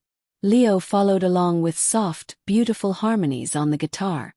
Maya and David stood there holding each other tight, both crying openly while listening to their talented children. "We did such a good job raising them," David whispered in Maya's ear. "An excellent job," Maya agreed, her voice choked with emotion. After the party ended and all the guests went home, life gradually returned to its normal, comfortable rhythm. But something had definitely changed for the better. The vow renewal ceremony seemed to strengthen their family bond even more, giving them fresh energy and renewed commitment. Maya received an important promotion at work, becoming the director of the entire design department. David was chosen to lead a groundbreaking new project for the company.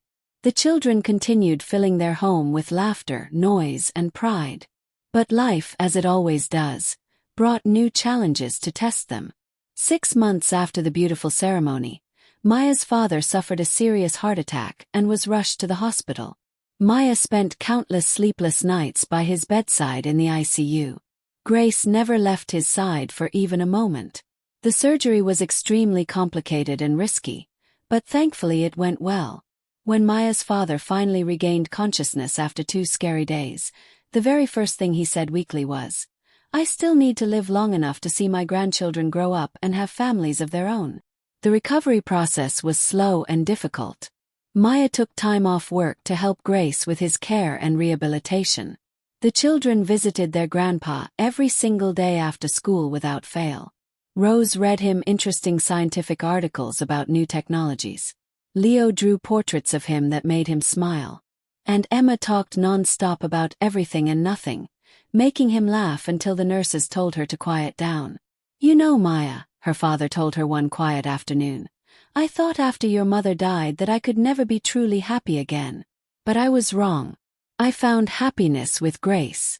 And with you and the grandchildren. Life continues, even when you think it's completely over and finished. Daddy, you're going to live for 100 more years. I'm sure of it. Not 100, sweetheart. But I'll try my hardest to last long enough to hold my great-grandchildren someday." "Dad, what are you talking about? Rose is only 16. 16 is practically grown up. Boyfriends will start appearing very soon, trust me. She's focused entirely on her studies right now. One thing doesn't prevent the other, you know." And it turned out her father was absolutely right. Boyfriends did start appearing. Rose was tall, intelligent, beautiful. She attracted attention everywhere she went.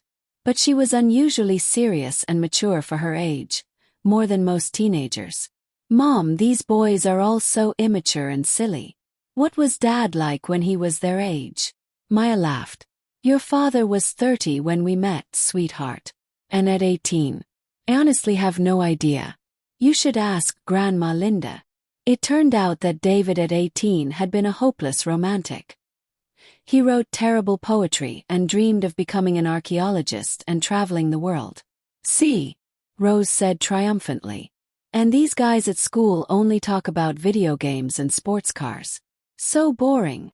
Her first real serious boyfriend came during her freshman year of college. Rose had been accepted to MIT for computer science and mathematics. The boy's name was Nathan. He was 2 years older, responsible, focused on his goals, and mature. Rose brought him home to meet the family, absolutely terrified and nervous. David interrogated poor Nathan like he was a criminal for almost an hour. But the young man handled it well and answered every question honestly. "He seems like a decent kid," David finally ruled when Nathan left. "But I'll definitely be keeping a close eye on him anyway." Leo, now 14 years old, had completely different priorities than dating. His entire world revolved around art. He had been accepted into a prestigious summer program at the Savannah College of Art and Design.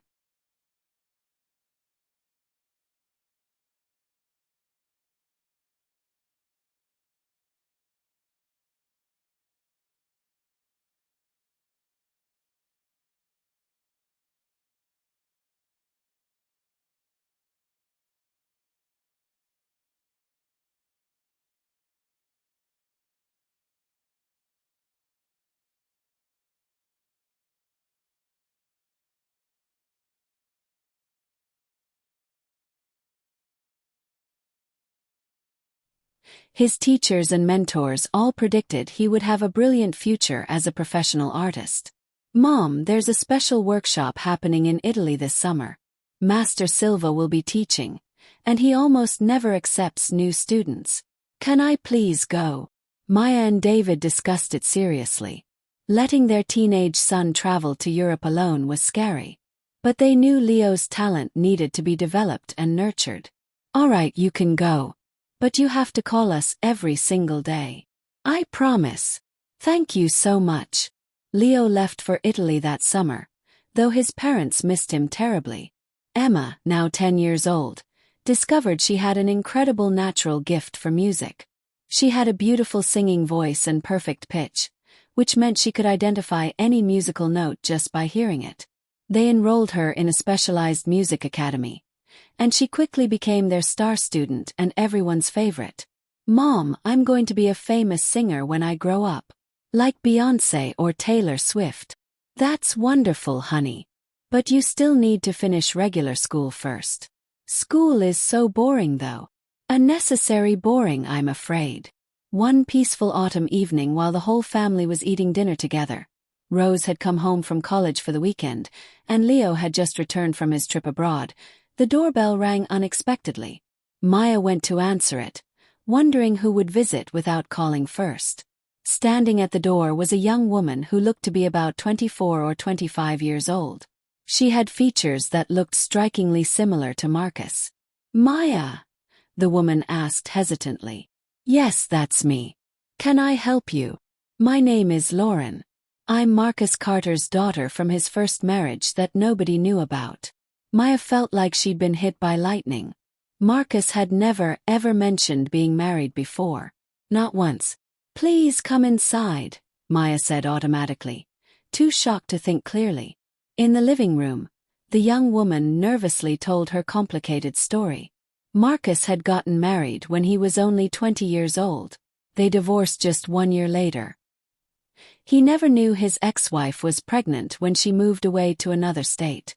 She remarried quickly, and Lauren grew up believing her stepfather was her biological father. Only after her stepfather died recently did her mother finally tell her the truth about her real father. "I searched for and found Marcus. We met several months ago. He was completely shocked but accepted me immediately. He introduced me to Jessica and his other kids. They were all so kind and welcoming to me. And then Marcus told me about you. He said you literally saved his life when he needed blood. That if it weren't for everything that happened between you two, he never would have changed and become a better person. I wanted to meet you in person and thank you." David watched everything cautiously from across the room, but Maya smiled warmly. "There's nothing to thank me for, Lauren. Would you like some tea?" Over tea and cookies they talked for hours. Lauren was a pediatric doctor working at a children's hospital. She was intelligent, well-educated, cultured, with a wonderful sense of humor. Emma immediately adored her and asked a million questions about working with sick children and what medical school was like. "Do you mind if I visit sometimes?" Lauren asked when it was time to leave. "Of course not. Come whenever you'd like. You're always welcome here." Over the following months, Lauren started visiting more and more frequently. She became genuine friends with Rose, who was closest to her age. They discovered they had many interests in common. She helped Leo understand human anatomy better for his figure drawings. She even gave Emma singing lessons because she had sung in her university choir for years. Slowly but surely, she became almost like part of their extended family. One evening, Lauren arrived with a handsome young man. "I'd like you all to meet Dr. Michael Chen. He's my boyfriend and colleague at the hospital." Michael was a surgeon at the same hospital where Lauren worked. He was friendly, funny, charming, with an easygoing personality. During dinner, he told hilarious medical stories that had everyone laughing until their sides hurt. Leo immediately connected with Michael because it turned out he also loved to draw in his rare free time. "You know," Michael said as they were leaving, "Lauren has told me so much about your family. She says you're the perfect example of what a family should be. And after meeting you all tonight, I completely agree. Thank you for welcoming her and me so warmly. It means more than you know." In the spring, wonderful news arrived that filled everyone with excitement. Leo had won a major international competition for young artists. The grand prize was a fully funded residency in Paris, France for an entire year. "Mom, Dad, this is my absolute dream. Paris is the art capital of the world. Maya and David looked at each other with mixed emotions. Of course they wanted their son to pursue his dreams. But Paris? For a whole year. So far away. Of course you can go, son. We're so incredibly proud of you. They all went to the airport together to see Leo off on his big adventure. He hugged his mother so tightly she could barely breathe. Don't cry, Mom. I'm not leaving forever. I'll be back. I know, sweetheart. But you're my first baby bird flying so far from the nest. It's hard. I'll come back, Mom. Promise. My real home will always be here with you. Without Leo living at home, the house felt strangely empty and too quiet. Even though Emma continued filling it with her constant chatter and singing, and Rose came home most weekends from college, something important was missing. Maya found herself automatically cooking Leo's favorite meals even when he wasn't there to eat them. David missed his son terribly too, though he tried hard to hide it and stay strong. Maya's refuge and escape became her work. She had been appointed director of an incredibly important project, designing a new life support system for the International Space Station. It was demanding, fascinating work that required all her focus and attention. She immersed herself completely in complex calculations, detailed blueprints, and endless testing. One night while staying very late at the office, Maya heard someone crying softly in the laboratory next door. It was Jennifer, a young technician who had just been hired. "What's wrong, honey?" Maya asked gently. Through her tears, Jennifer explained that her fiancé, the man she was supposed to marry in 2 months, had cheated on her with another woman. Even worse, he had kicked Jennifer out of their shared apartment and moved the other woman in. She literally had nowhere to go and no money saved up. "Stop crying right now," Maya said firmly but kindly. "Tears don't solve problems, they just make your eyes red. I have a spare bedroom at my house. Leo's room is empty since he's in Paris. You can stay there temporarily until you get back on your feet."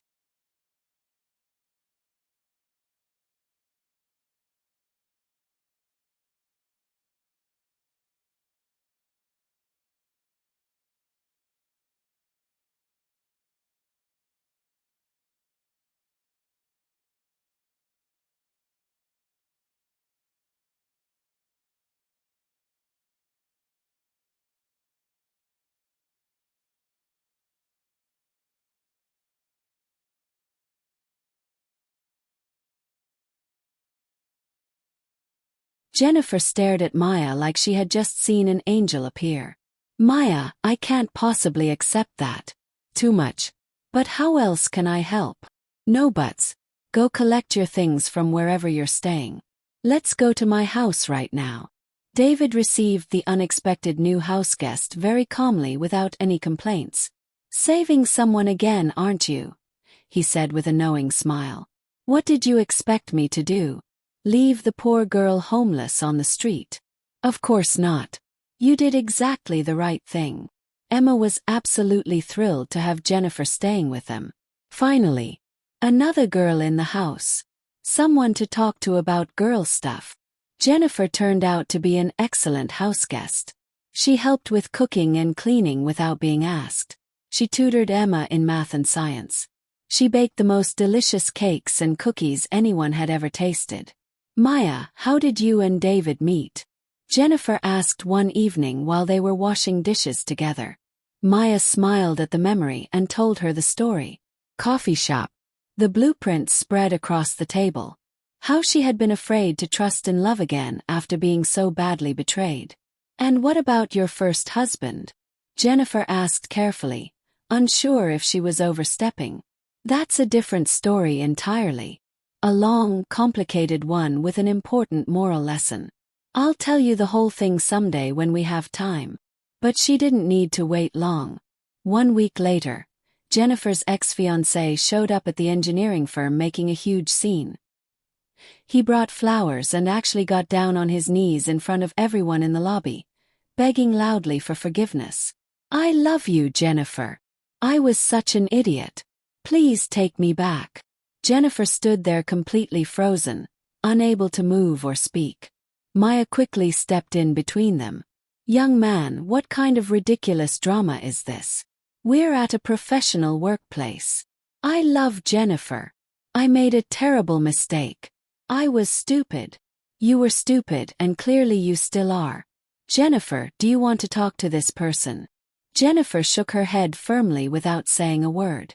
Well, this conversation is over. Leave immediately before I call security to escort you out. The guy finally left, but he started waiting outside the building every single day, harassing Jennifer.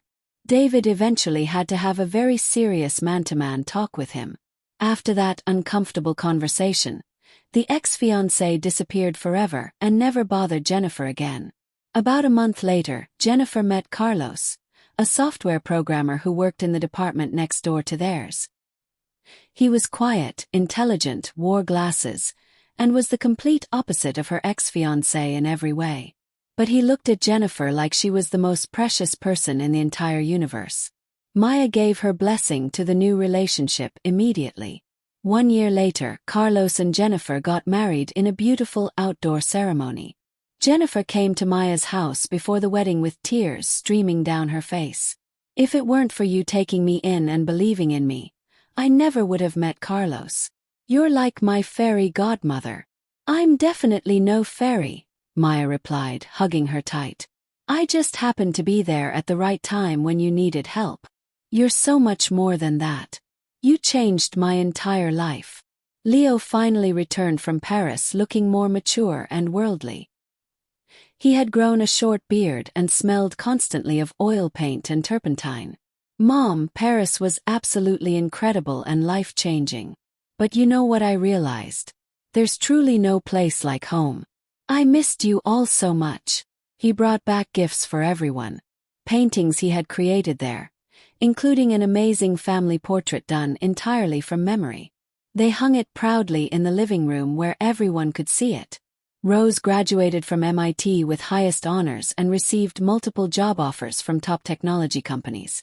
She carefully chose a position at an advanced research center. I want to do real scientific research and innovation, not just design boring websites and apps for companies. Nathan proposed to Rose at her college graduation party in front of all their friends and family. She said yes immediately, but they decided together to postpone the actual wedding for at least a year to get properly settled in their careers first. Emma turned 13 and suddenly blossomed from an awkward child into a beautiful young woman almost overnight. She was tall, graceful, stunning. Boys started noticing her and calling constantly, but she only cared about her music and singing. Mom, I've been invited to compete in an international vocal competition in Vienna, Austria. It's such an amazing opportunity. That's fantastic, sweetheart. But you need to pass your algebra exam first before we discuss international travel. Mom, no fair. You can't use school as blackmail. I absolutely can. That's what mothers do. Maya and Emma traveled together to Vienna for the prestigious competition. Maya requested vacation time from work so she could support her daughter. The beautiful city completely took their breath away with its historic architecture and musical heritage. Emma performed on the legendary stage of the Musikverein, where famous opera singers had sung for centuries. Her voice was pure, powerful, and absolutely breathtaking. The entire audience fell into complete silence while she sang. When she finished her final note, the applause and standing ovation lasted for almost 5 full minutes. First prize. And along with it came an invitation to study at the renowned Vienna Conservatory when she turned 18. Mom, this is my huge chance. My dream come true. I know, my darling. But you're still too young to live alone in a foreign country so far from home. We'll discuss it seriously again when you're 18 and more mature. Emma pouted and sulked for a few days but eventually got over it. Her first real crush was waiting for her back home at school anyway, which helped distract her. Life continued its steady, predictable course. Maya and David worked hard at their careers. The children grew and changed. The grandparents aged gracefully. After his frightening heart attack and difficult recovery, Maya's father had become quite philosophical about life. He could talk for hours and hours about the meaning of existence. You know, Maya, I've finally realized what's truly essential in life. Family is absolutely everything. Work, money, career success, awards, all that stuff is completely secondary and ultimately meaningless. The only important thing is having your loved ones close to you and keeping them healthy and happy. Linda, David's elderly mother, sadly began to weaken both physically and mentally. Sometimes she forgot important things or got confused about basic facts. Her doctor said it was simply old age and natural decline. David was absolutely heartbroken watching his mother fade. Maya supported him as best as she possibly could through the difficult time.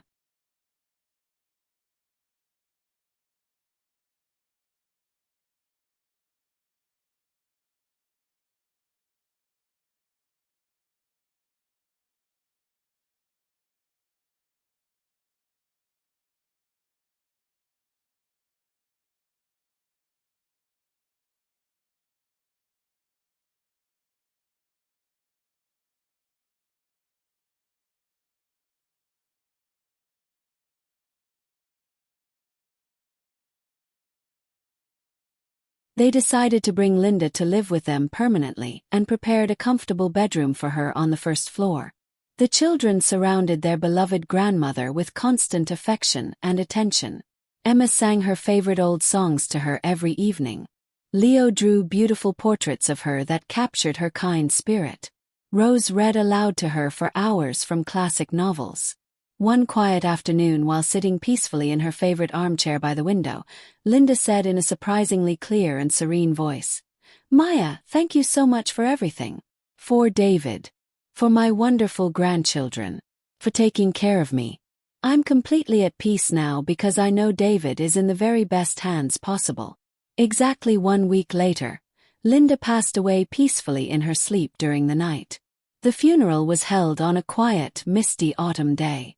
David remained outwardly strong and composed, but Maya could see the deep pain in his eyes. On the drive home from the cemetery, he finally spoke. "You know, Mom always used to say that life continues moving forward, even when it feels like everything is ending and the world is falling apart. She was a very wise woman, David. She was. And she lives on in our children. In their special talents and gifts. In their kind hearts." Emma inherited her perfect musical ear. Leo got her artistic sensitivity and eye for beauty. Rose has her sharp analytical mind. And you inherited her infinite kindness and wisdom. Thank you for saying that, love. It helps. Life indeed continued, just as Linda had always said it would. Rose married Nathan in a beautiful ceremony that brought happy tears to everyone's eyes. The wedding was elegant, emotional, and perfect in every way. Maya's father walked Rose down the long aisle, struggling to hold back his tears of joy and pride. "Dad, please don't cry. You're going to make me cry too. These are tears of pure happiness, sweetheart. My beautiful granddaughter, all grown up." Maya sat next to David in the front row, feeling overwhelming emotion wash over her. Her first grandchild had grown up so fast and was now a married woman starting her own life. The wedding reception brought together so many guests from different parts of their lives. Even Marcus came with Jessica and their teenage children, who were now young adults. Rose had personally invited Lauren as well, and she brought Michael and their own young family. Marcus approached Maya during the reception with a glass of champagne. "Your granddaughter is absolutely gorgeous. Just like you were at her age all those years ago." "Thank you, Marcus. That's kind of you to say. Maya, I wanted to tell you something. Thank you for Lauren. She told me how warmly you welcomed her into your home and your life. That kindness is worth more than you can possibly imagine. Marcus, the past is completely behind us where it belongs. We all have a present and future to focus on. Let's just live in today." Diana also attended the wedding, looking elderly but maintaining her dignified bearing despite her age. "Maya, congratulations on this beautiful wedding. You have raised a truly wonderful granddaughter." "Thank you, Diana. I appreciate you coming. I wanted to give you something special. Here, please take this." She handed Maya a crisp white envelope. Inside was a check for an enormous amount of money, enough for a down payment on a house.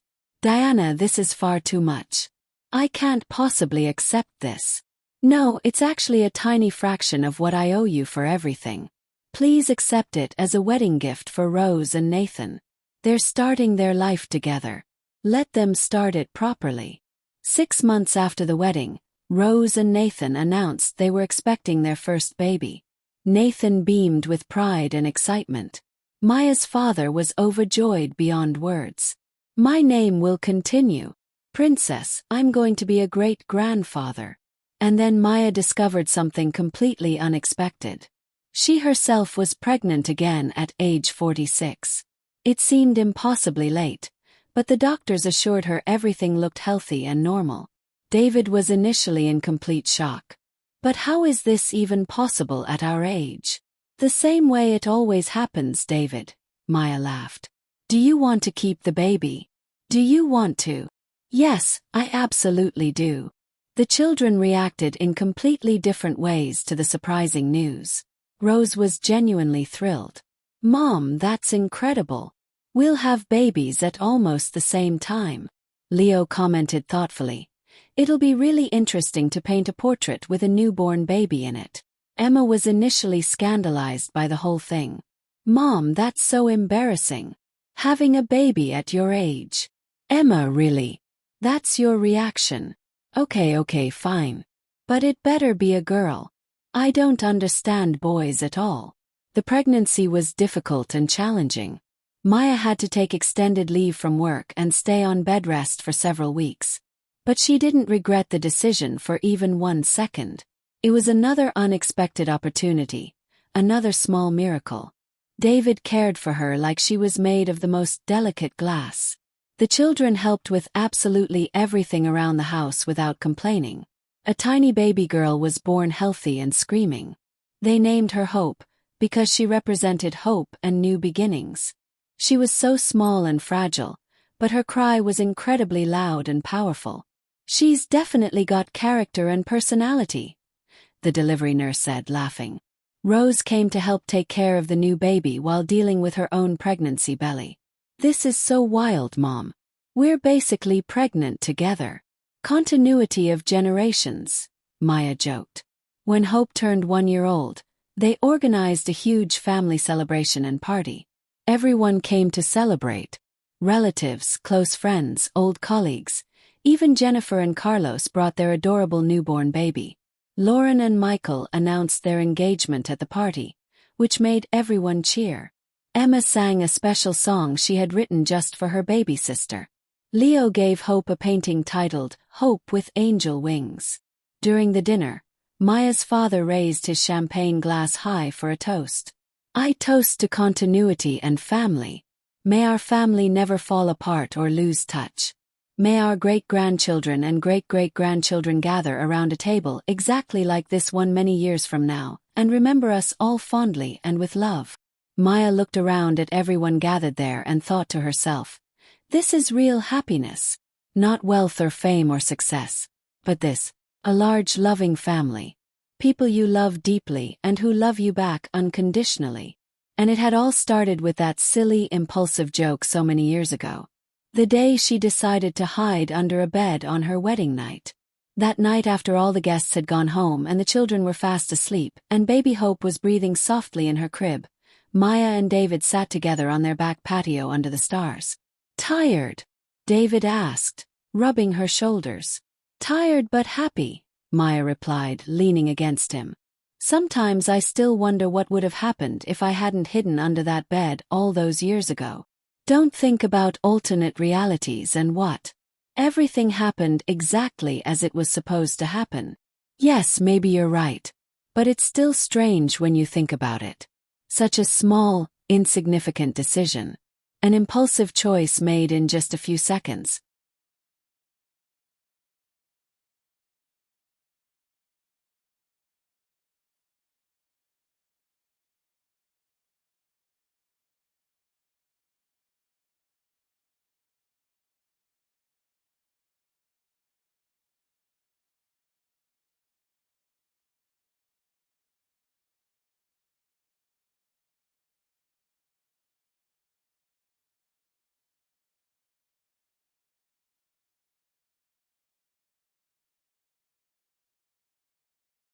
That night, after all the guests had gone home and the children were fast asleep and baby Hope was breathing softly in her crib, Maya and David sat together on their back patio under the stars.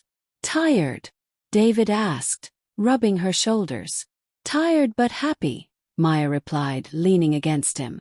"Sometimes I still wonder what would have happened if I hadn't hidden under that bed all those years ago.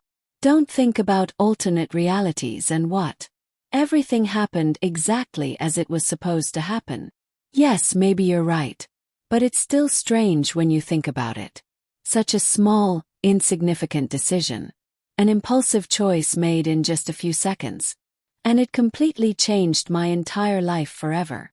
Some people call that destiny or fate. I don't really believe in destiny. I believe we build our own lives through the choices we make every single day." "My stubborn philosopher," David said, kissing her forehead gently. "Well, whether we built it ourselves or fate helped us along, I think we didn't do too badly. Actually, I think we did pretty perfectly." "I completely agree." They stayed there holding each other close, looking up at the countless stars scattered across the dark sky. A dog barked somewhere far away in the neighborhood. The sound of distant traffic was muffled and peaceful. The world kept spinning and turning, but absolute peace filled their home like warm light. Maya knew deep in her heart that no matter what challenges or difficulties the future might bring, she had the most important things in life: her family, her love, her home. And yes, she never, ever hid under a bed again. Well, except sometimes when playing hide and seek with the little ones.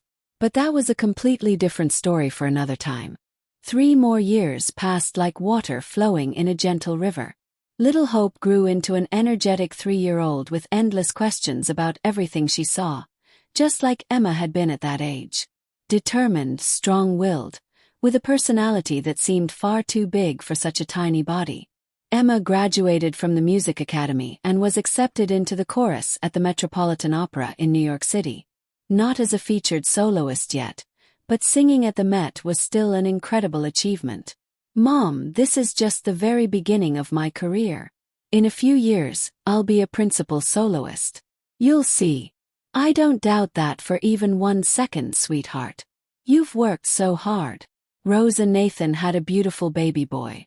They named him after Maya's father, who cried tears of pure joy when he heard. "My name lives on." "Grace, look at him. He looks exactly like me." "All babies look basically the same at this age," Grace said, laughing at his excitement.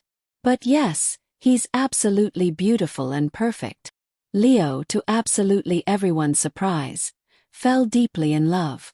And not with another artist or some creative free spirit as everyone expected, but with a brilliant physicist named Dr. Sarah Kim. She was serious, wore glasses, and could talk for hours about quantum mechanics and string theory. They met completely by chance in a coffee shop. He was sketching in his notebook. She was solving complex mathematical equations. "Mom, she's absolutely incredible," Leo gushed. "She sees mathematical beauty in formulas the same way I see it in paintings. She says my artwork is the visualization of universal harmony and balance." "Then she is undoubtedly your perfect soulmate, son." One random Tuesday afternoon, Maya received an unexpected phone call from the hospital that made her heart stop. "Mrs. Rivera. Mrs. Diana Carter is in palliative care. She's asking to see you. The doctors say she doesn't have much time remaining. Maybe days." Maya stayed silent for a long moment. After everything that had happened, should she go? But then she remembered seeing Diana at Rose's wedding. The older woman's sincere attempts at redemption and making amends. And Maya decided she would go. Diana lay in a small palliative care room, terribly thin and weak. Her face had a yellow tint from liver failure. Advanced cancer in the final stages. When she saw Maya walk through the door, she tried to smile. "Thank you so much for coming. I honestly didn't think you would after everything I put you through." "What did the doctors tell you?" Maya asked gently, sitting in the chair beside the bed. 2 weeks at most. Maybe 3 if I'm unlucky. I need to tell you something important and give you this. Diana pointed weakly at a folder resting on the bedside table. Inside were legal documents and a handwritten letter. "This is for you. But please read the letter later, not right now while I'm watching. And one more thing you should know. Marcus doesn't know I'm here in the hospital. Please don't tell him yet. He's finally getting his life together and finding peace. I don't want to destroy that progress again by making him watch me die. Diana, he's your son. Your only child. He has every right to know what's happening. I know that. But I don't have the right to cause him any more pain than I already have. I've hurt him enough for one lifetime." Maya sat quietly beside the dying woman's bed and thought about how incredibly strange and unpredictable life was. Once upon a time, this woman had actively wanted to destroy her, to steal everything from her. And now Diana lay here completely alone and forgotten. The only person who had come to see her was Maya. "I'm going to call Marcus anyway," Maya said softly but firmly. "I won't tell him you asked me not to. But I'll let him make his own decision about whether to come or not. That's fair." Marcus arrived at the hospital within an hour of Maya's call. He looked much older now, with significant gray hair at his temples and deep lines around his eyes. But he still stood tall and carried himself with dignity. When he entered his mother's room and saw how frail and sick she was, his face completely crumbled with emotion. "Mom. Oh, Mom. Marcus, my son. Forgive me for not telling you. I didn't want you to see me like this. So weak and pathetic. Why didn't you tell me you were sick? Why?" He sat down heavily beside her bed and took her thin, cold hand in his.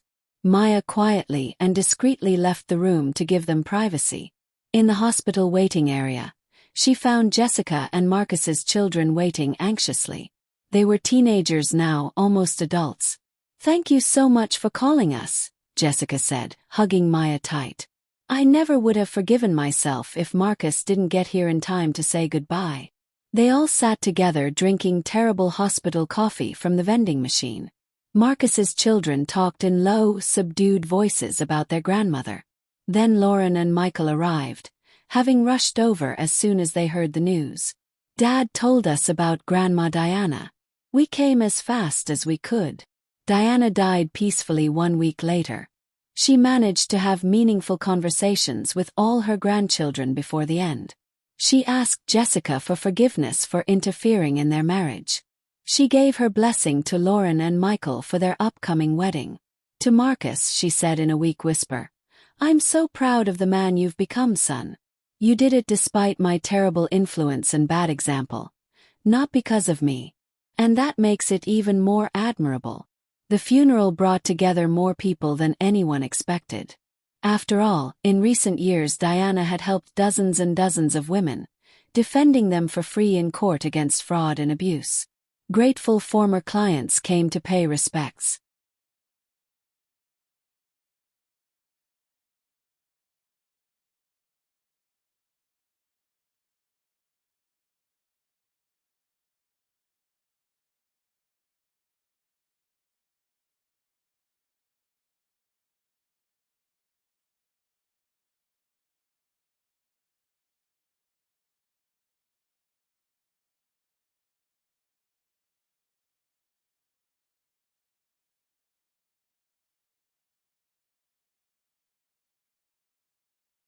Legal colleagues came. Even several judges she had worked with over the years attended. Maya stayed respectfully in the background, but Marcus approached her after the service. "Thank you for absolutely everything, Maya. You gave me the precious chance to say goodbye to my mother properly and to forgive her before she died. That gift is priceless and means more than you'll ever know." At home later, Maya opened Diana's letter privately. The handwriting was shaky and uneven, clearly written by a very sick, dying hand. "Dear Maya, I hope you'll allow me to call you dear, even though I know I don't have any right to use that word with you. You became my greatest teacher without even knowing it or trying. You taught me a profound lesson about strength, dignity, grace, and the incredible power of forgiveness. I have spent the last years of my life trying desperately to make up for the terrible wrong I did to you. Not to earn your forgiveness, because I know I don't deserve it and never will. but for my own soul, so I could leave this world having done at least a small amount of good to balance the evil. Thank you for Marcus. You gave me back my son when you called him to the hospital. Thank you for showing me what a truly strong woman looks like. Strong but not cruel. Intelligent but not manipulative. Loving but not blind to reality. I saw your beautiful family at Rose's wedding. It is a magnificent family. Please take care of them and treasure what you have. And if someday your children or grandchildren ask you about your first marriage, tell them the complete truth.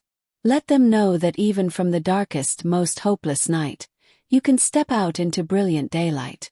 You have proven that truth with your own life. With deepest respect and eternal gratitude, Diana Carter. Maya carefully folded the letter and placed it in a drawer with other important documents. Maybe someday she would show it to her children when they were older and could understand. But not now. Right now, she had other more immediate concerns. Little Hope had caught chickenpox and the whole house was in complete chaos.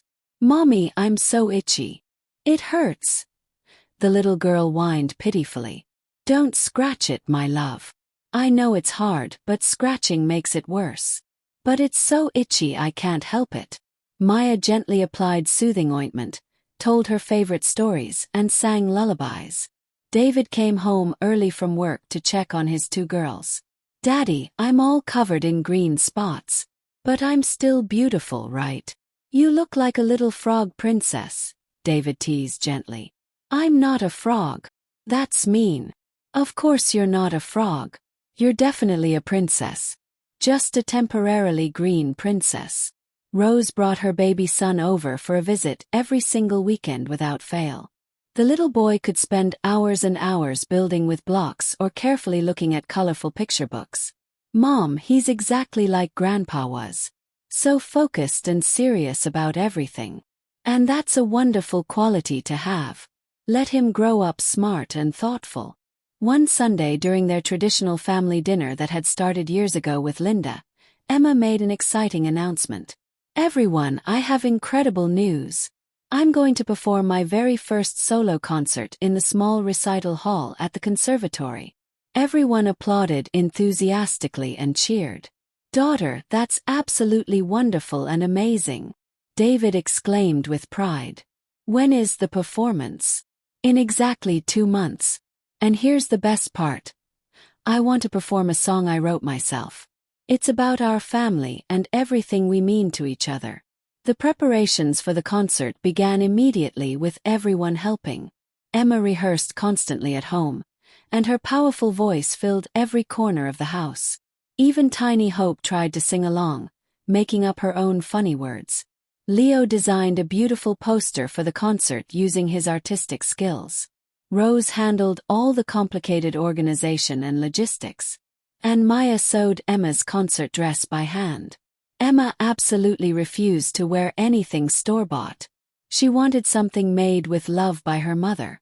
1 week before the important performance, an exciting call came from France. A prestigious art gallery in Paris wanted to purchase an entire series of Leo's paintings, the Parisian Landscape Collection. The amount of money they were offering was truly impressive. "Mom, this is an absolute fortune. I can't believe it.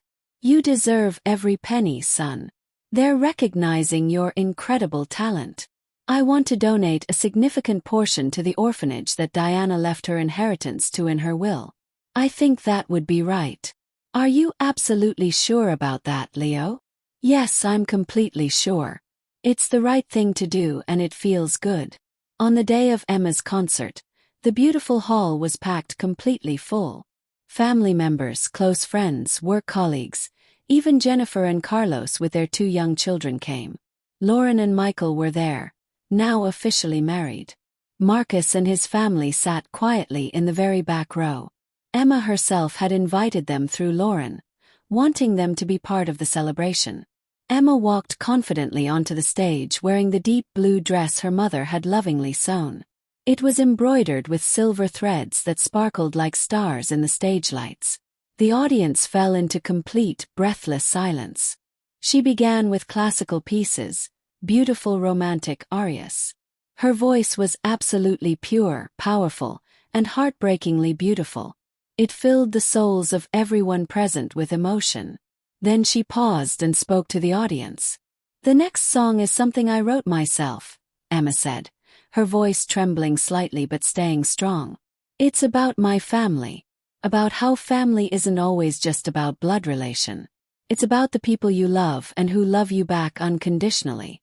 Those who accept you exactly as you are, flaws and all. Those who stand beside you in both joy and terrible sorrow. This song is dedicated to my parents, who taught me what true love actually means. To my siblings, each one unique and irreplaceable. And to everyone who has become part of our big, wonderful family, whether by blood or by choice." And then she began to sing. The song was simple but incredibly moving and emotional. It spoke of a home where you are always welcomed and waited for. Of a mother's gentle hands that heal all wounds, no matter how deep. Of a father's encouraging smile that gives you strength to keep going. Of the vital importance of learning to forgive and move forward. Maya cried openly without trying to hide her tears. David squeezed her hand tightly. Even little Hope sat perfectly still and quiet, completely mesmerized by her big sister's beautiful voice. When the final note faded away, the audience erupted in thunderous applause. Everyone stood up at once.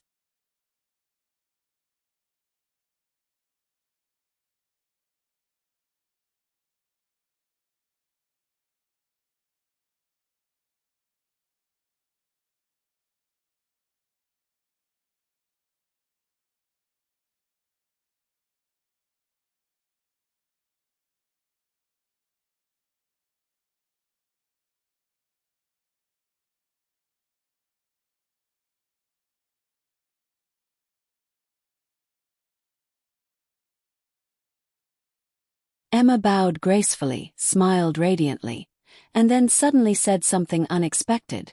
"Mom, Dad, please come up here on the stage with me." Maya and David looked at each other in confusion and surprise. But their other children literally pushed and pulled them forward toward the stage. They stood there hand in hand, feeling awkward and exposed, while Emma hugged them both tight. The audience continued applauding and cheering, giving them a standing ovation that seemed to last forever. After the concert ended, there was a small reception with refreshments. Everyone congratulated Emma enthusiastically, praised her talent, and gave her beautiful flowers. A famous music producer approached her with a business card. "Young lady, are you ready for the big stage? The national stage. I can arrange a concert tour across the entire country for you." Emma looked at him seriously, then searched for her parents' eyes across the crowded room. "Thank you so much for the offer, sir. But first I want more experience here at home where I'm comfortable. The big stage isn't going anywhere. It'll still be there when I'm ready." Maya's father approached his granddaughter slowly, leaning heavily on his cane. His eyes were watery with emotion and pride. "Emma, I am so incredibly proud of you. Your great-great-grandmother, my own mother, also sang. Not professionally like you, but she had the most beautiful voice anyone had ever heard. You inherited that gift from her. Tell me all about her, Grandpa. I want to know everything." And he told her the touching story. A story of a brave woman who worked as a nurse during the war, who sang to wounded soldiers in field hospitals, who truly believed that a song could heal the soul even when the body was broken. That night, after all the guests had finally left and gone home, the family sat together at the kitchen table drinking hot tea and talking about the wonderful concert. Then Rose said something that changed the mood completely. "Mom, will you tell us about your first marriage? The real, complete truth. We're all adults now. We can handle it." Maya looked at David, silently asking for his approval. He nodded gently. And so Maya told them absolutely everything. How she had wanted to play a silly prank on Marcus and hid under the bed on her wedding night. How she had accidentally overheard Diana's phone conversation revealing the entire fraud plot. How she had discovered Marcus's betrayal and lies. Her careful planning for revenge. And finally, her decision to forgive and move forward. The children sat there listening with their mouths hanging open in shock. Mom, so that Marcus guy was actually your first husband? Leo asked in disbelief. Yes, that's right. And you forgave him after all of that? After everything he did to you? Yes, I did. Eventually. Because it's simply not worth holding on to hatred and resentment. It's too heavy a burden to carry through life. Mom, you're like a superhero, Emma exclaimed. I could never have done what you did. Of course you could have, sweetheart. You are my children. You're all strong and brave too. And Dad knew the whole story from the very beginning? Rose asked David directly. From day one, David confirmed. Your mother was completely honest with me about her past. And I loved her even more for that honesty, that strength, that courage. Not every woman could go through something so devastating without breaking completely, without becoming bitter and hard, while still keeping the ability to love and trust again. Little Hope, who had been dozing on the comfortable sofa, suddenly lifted her sleepy head. Why did Mommy hide under the bed? That's silly. Everyone burst out laughing at her innocent question. She wanted to surprise someone, Maya explained gently. What a dumb surprise, Hope said with complete seriousness. Under the bed is dusty and dark and scary. I would never do that. And you're absolutely right, my smart girl. You should never hide from anything or anyone in life. Always face things directly. One more year passed by in what felt like the blink of an eye. Maya turned 50 years old. Half a century of life. How terrible and depressing, she joked. Mom, we absolutely have to celebrate properly. Emma was scandalized at the thought of not celebrating. I don't want any big fancy parties with lots of people. Then let's all go somewhere together as a family. Maybe to the beach. Everyone immediately loved that idea. They chose a peaceful, quiet spot on the Gulf Coast and rented a large beach house right on the water. Everyone went on the trip, even Maya's father and Grace, although the doctors had advised against them traveling such a distance. I haven't seen the ocean in almost 10 years. I'm going whether they like it or not. The 2 weeks at the beach flew by like a beautiful dream. They swam in the warm water, sunbathed on the soft sand, and played volleyball until they were exhausted. At night, they built campfires and sat around them singing songs with Leo's guitar, telling stories and jokes. Hope built elaborate sand castles with Grandpa, who patiently helped her. Rose's little boy took his very first wobbly steps on the beach sand, fell down on his bottom, and laughed with pure joy. On the final night of their vacation, they organized a special birthday dinner for Maya. David raised his champagne glass high for a toast. To my beloved wife. 50 is not an age, it's accumulated wisdom and experience. Maya, you become more beautiful and wiser with every single day that passes. Thank you for these 27 wonderful years together. For our incredible children. For being exactly who you are. Maya's father added his own toast. And as a father, I want to say this. Maya has exceeded every single one of my expectations. You're not just my daughter anymore. You're my friend, my confidant, my support. Your mother, wherever she is, would be bursting with pride seeing the woman you've become.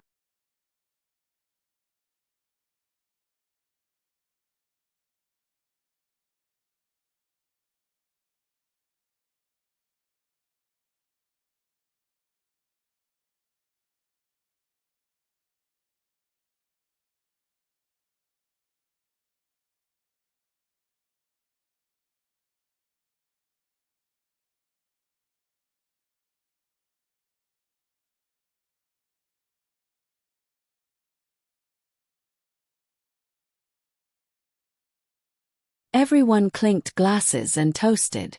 And then Rose stood up with a huge smile. I also have important news to share. We're expecting our second baby.